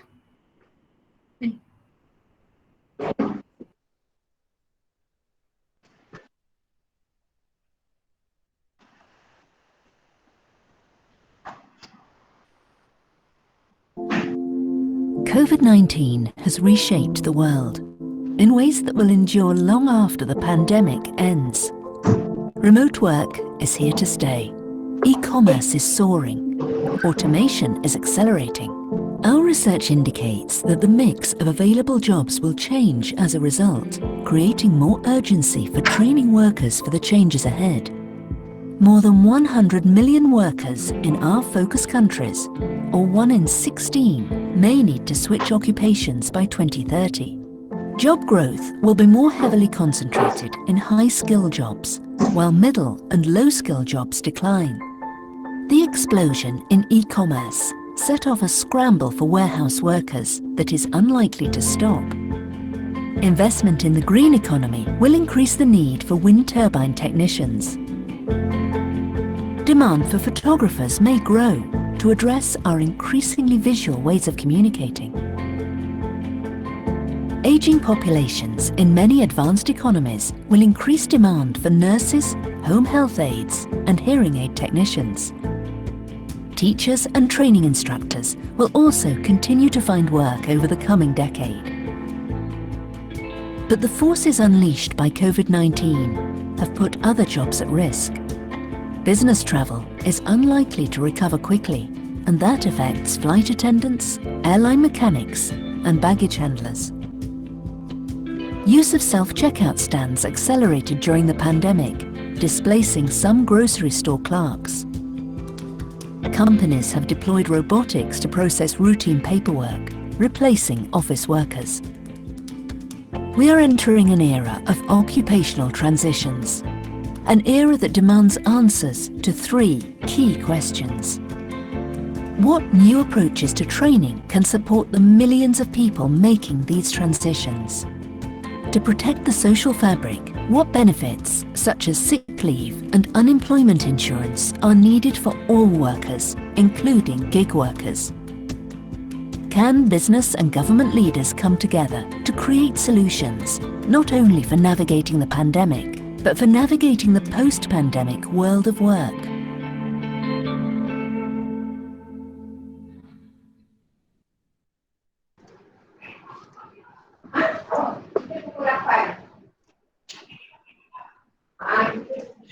By the way, thank you so much, Mr. Dinesh, for your awesome sharing experience. I believe we can apply it here with the crisis that we're having currently and for our future.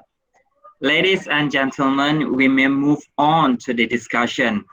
Now, may I hand over to our moderator? Over to you, Ms. Shadaitul. Thank you, Cik Mazuki. Good afternoon, Mr. Dinesh. Good afternoon. I'm Shadaitul, Yeah. and I'm so honored to be in the same space with you. And I love everything that you have shared. There's so much value in there. Thank you. Coming from your experience. So I would like to kickstart this discussion by acknowledging a question from the class itself, yeah, by Mr. Matthias Bobby, who has a question of, can we inculcate shared leadership approach? And I'm assuming Matthias asking about during crisis, yeah, because today's topic is about leadership in crisis. If yes, how would you suggest? And if you have any good case study or cases that you have seen where it worked really well on shared leadership. You are talking about shared leadership. Shared leadership. Shared, right? Shared leadership. Yes, shared leadership. Yeah, okay. This is, my view is that a CEO is first among equals in a board, and but he's not the king. So for decisions to be productive and effective, it is important that you bring the skills and knowledge everybody together so that you can come up with the best decisions for an organization.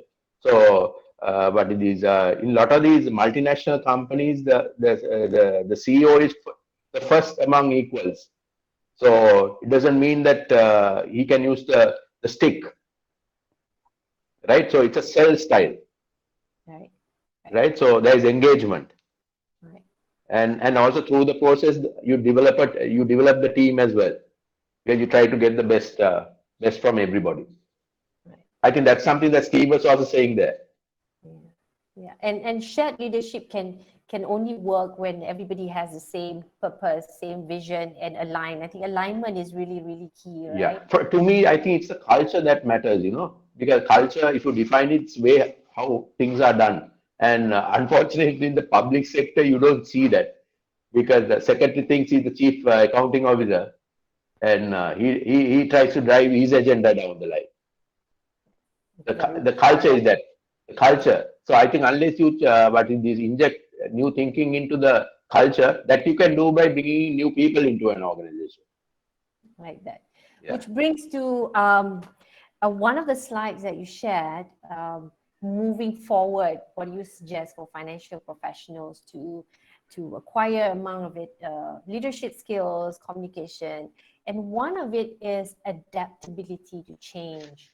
Now, I studied accounting in my university, and I understand the principles of, following accounting guidelines and principles. We have rules that should not be broken, whether we are reporting or managing finances, for example. Yeah, how do we have this blend of sticking to the role and yet being adaptable and open to change? Because me personally, I find that it's a bit contradicting. So how do you think that, as finance professional, how do you find balance in that? That's a fantastic question. Especially in a bank, it's a tough challenge, because as you know, there is regulatory oversight, and you cannot do anything or change anything without the regulatory approval, right? So I think, as I said earlier, the key delivery, or the most important delivery for an accountant, is to come up with a set of books where there's integrity, that the board can rely on those numbers, right? When I say you can rely on those numbers, obviously there are standards that you have to meet, right? So I'm talking about how accountants can be more effective by using by changing processes, using technology, and getting more out of people. Now, if you look at a regular CFO, he works till 10, 30, 11 in the night because he doesn't want to delegate. He doesn't have the confidence with the team, right? So that is why I keep saying that accountants and finance professionals are like to keep things close to themselves, right? As a result, they don't develop succession. And my experience is when a CFO leaves, it's very difficult to find a number two to take over. Yeah. But that guy has never developed anybody. Yeah. And Steve Jobs in his video, he spoke about trust, yeah. And I think being in a finance professional, I personally feel that among any industry, I think banking, accounting, I think by right, trust should take place naturally because everyone is trained to have integrity, principles, everything else in place, right? So by right, that high trust should be like really, really natural and holding everybody big, that everybody has integrity, everybody's, holding on to the principles that how the finance principles are trained, yeah? So what do you think could be the barriers, yeah? Given that we already ingrained this high integrity, but yet there are times that there's still lack of trust, the micromanaging comes in and all that. So what's your take, Mr. Dinesh? I don't know whether using Bill Gates is the best example now, but he has a definition for integrity. He says leading courageously is also part of integrity. To take tough decisions, to be on the right side. For example, you may have to sacrifice a contract where you lose millions of dollars in the interest of the people and the company. So taking shortcuts also breaches the trust wall, right? So in a company, I think the conscience keeper is the finance person, because but you know the story of Enron, right? Then Arthur Anderson. It has all to do with accountants and also all to do with integrity, right? So I think it's something to do with your value system also, because I think from they call it the school to employment pathway. No, in schools, I think it is important whether you are a finance professional or a marketing professional or a sales professional. Integrity, I think, is hygiene. Where people should be able to rely on it. Absolutely. Right. So I think while there are companies that are willing to bend the rules, majority of the companies are not willing to bend the rules because there are minority shareholders also in companies. No, their investments are protected by good people like the CFOs who run the numbers. I like this definition, leading courageously, and courage is looks like by the rate we're going with the changes and in the VUCA environment, courage seems to be a capital that I think we all need in human capital, to lead with courage. What are some of your advice to the younger generation to develop more courage as we move forward? Yeah. Now, I mean, going back to a personal experience, there was a multinational company, and I was next in line to be chairman of that company. But I had to take a stand. As a result, I lost a job of being the next chairman. But to me, I feel good that I did that, because I knew if I had bent the rule, it would have come to haunt me. I used the word haunt at some point of time. And I'm a very simple person. I believe that the values that you inculcate come from your school, from the religion, and from your background. And it's when you come to a workplace, you just build on those. Yes. Right. And I mean, you are an expert. You seem to be an expert. A lot of these multinationals use what is this competency? What is these baskets to test whether people demonstrate these skills. For example, integrity. They give you case studies to see whether you actually demonstrate this in a real life situation, and you may not be. You may not even know that you have been tested. True. Right. Yes, absolutely. I like to touch on your six COs, six competencies. Competent, credible, communicate, collaborate, community, and conserve cash. Yeah. So when you talk about credibility, naturally, as junior leaders, middle managers, it's because we are still junior and still, you know, on our way up. Of course, credibility is really, really precious. But at times of crisis, especially dealing with unprecedented event, for example, like COVID, yeah. How do you, what's your advice to the young leaders on, you know, how to stay credible, how to maintain your credibility, and yet be courageous and be ready to own up to mistakes, for example, because these are new things. This crisis is a first time thing for a lot of people, right? So there's chances, you know, there's a lot of risk involved in leaders making decisions. So they need to be courageous, and at the same time, there's this fear of, oh my God, if I made a mistake, then I'm no longer credible. What's my future of, you know, my promotion? Will this be remembered and be in the record of my boss that I've made a lot of mistakes during crisis? So what's your advice for the young leaders in, you know, going through this crisis right now, maintaining our credibility as we go along? Yeah. Have you worked on a factory floor? Factory floor? Yeah. Have you worked on a factory floor? Yes, I have. Okay. Yeah. So whenever there is a crisis, people run to one or two people. They may not be holding executive positions, but people run to them. Right? Why is that? I keep asking myself this question all the time. You know, even during the pandemic, in our branches or in our departments, some of them don't run to the. Somebody talked about health issues and all that. They don't run to the leader, but they run to these guys. Right? Why is that? I mean, you are a management person. So, what is your answer to that? Maybe that trust, or that person has a better social influence. Yeah. So this I don't know whether you have read the book written by P.C. Block.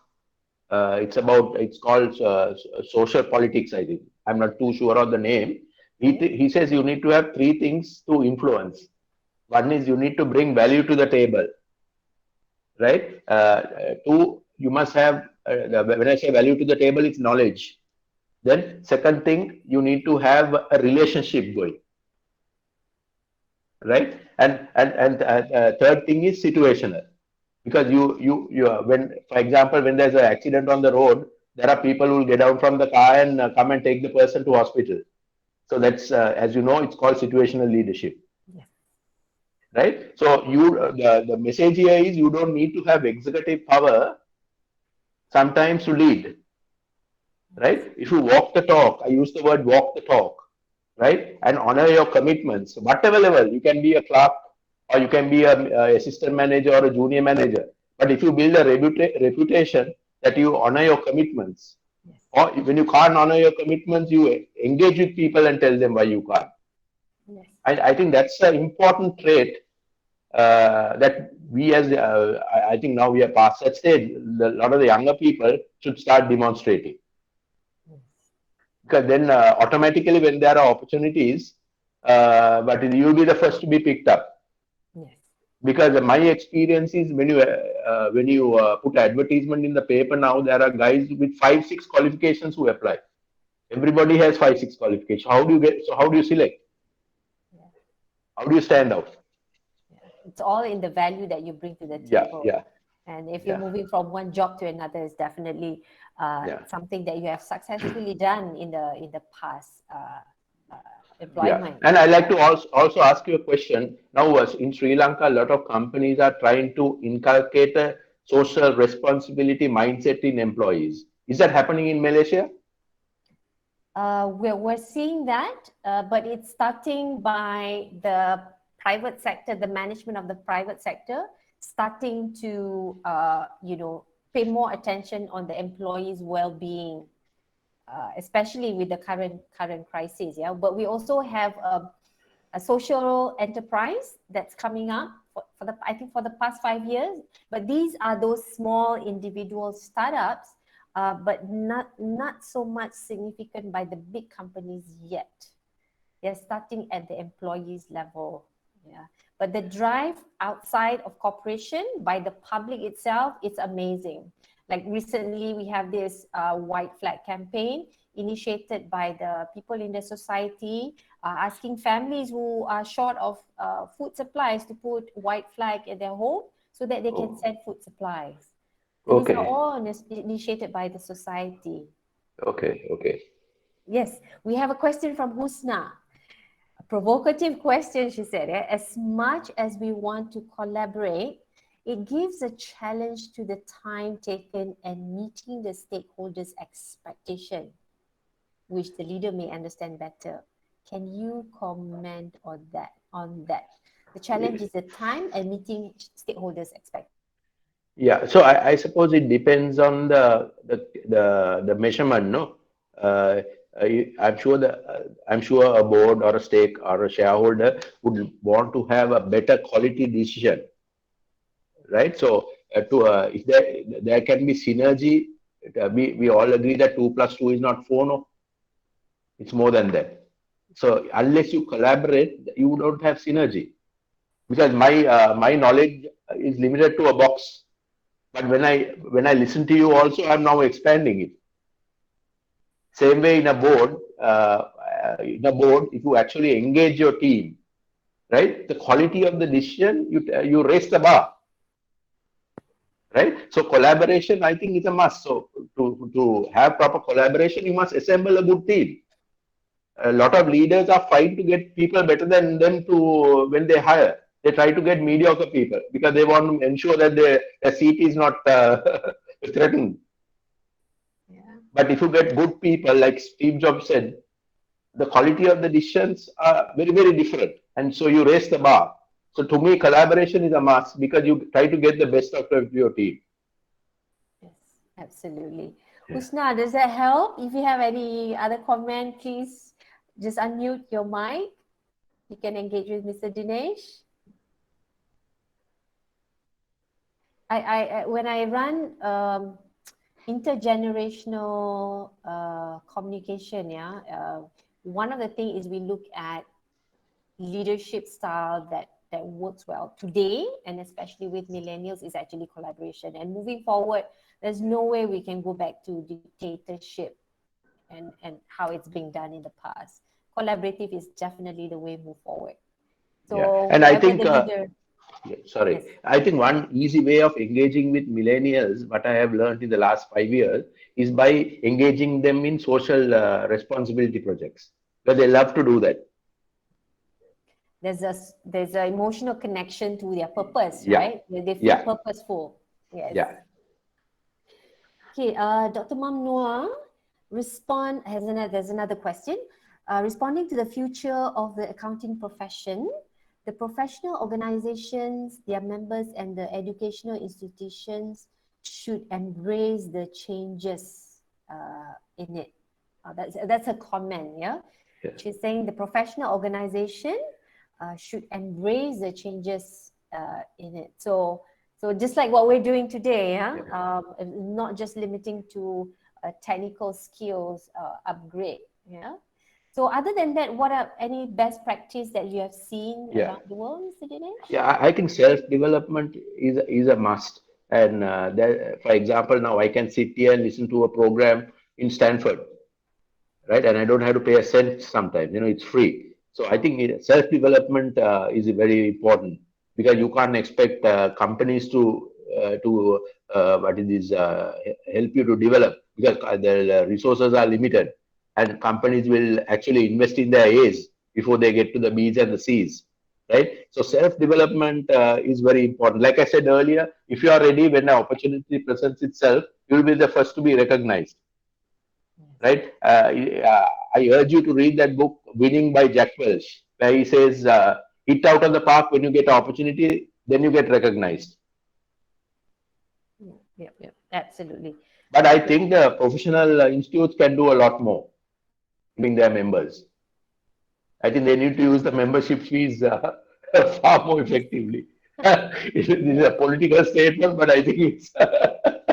Yes, totally agree with you. I totally agree with you on also taking the ownership. Yeah, I think one of the things that the pandemic has made an apple is like what we have today. You're right there in Sri Lanka, and we're in a room with 107 people, which if we were to organize this in the past, it'll be very costly, and it takes a lot more for the organizer. So I see this as an opportunity. Yeah.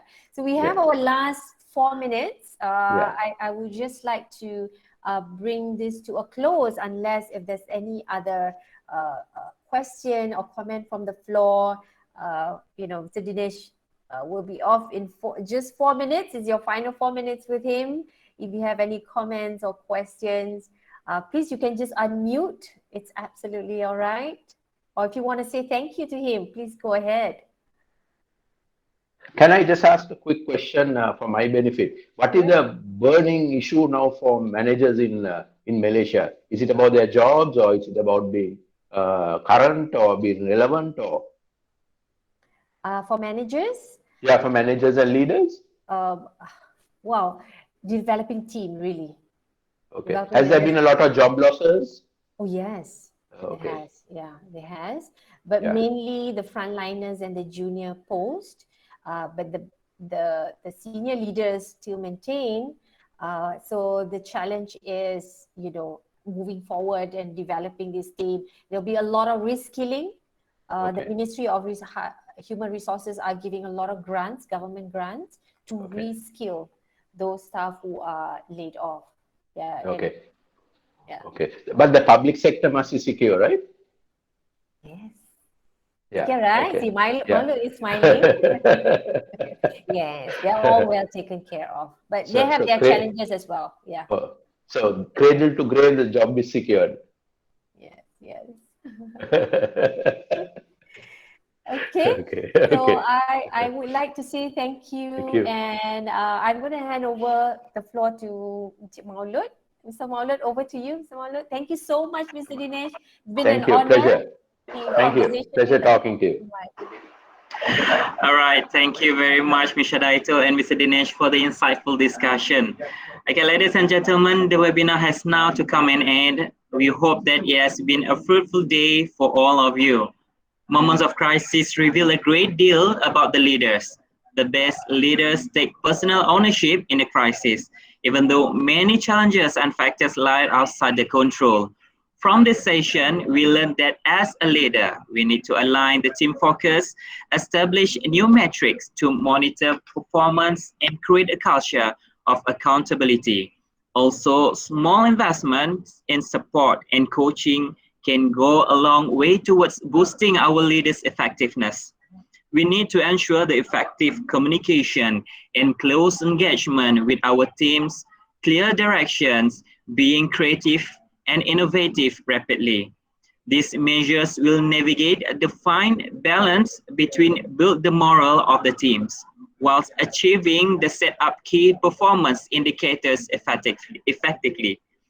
This is not easy for any of us, but remember, throughout history, the leaders who were fated and achieved fame are those who took charge during times of crisis and managed to actualize victory. Thank you once again to Ms. Shadaitul and Mr. Dinesh for your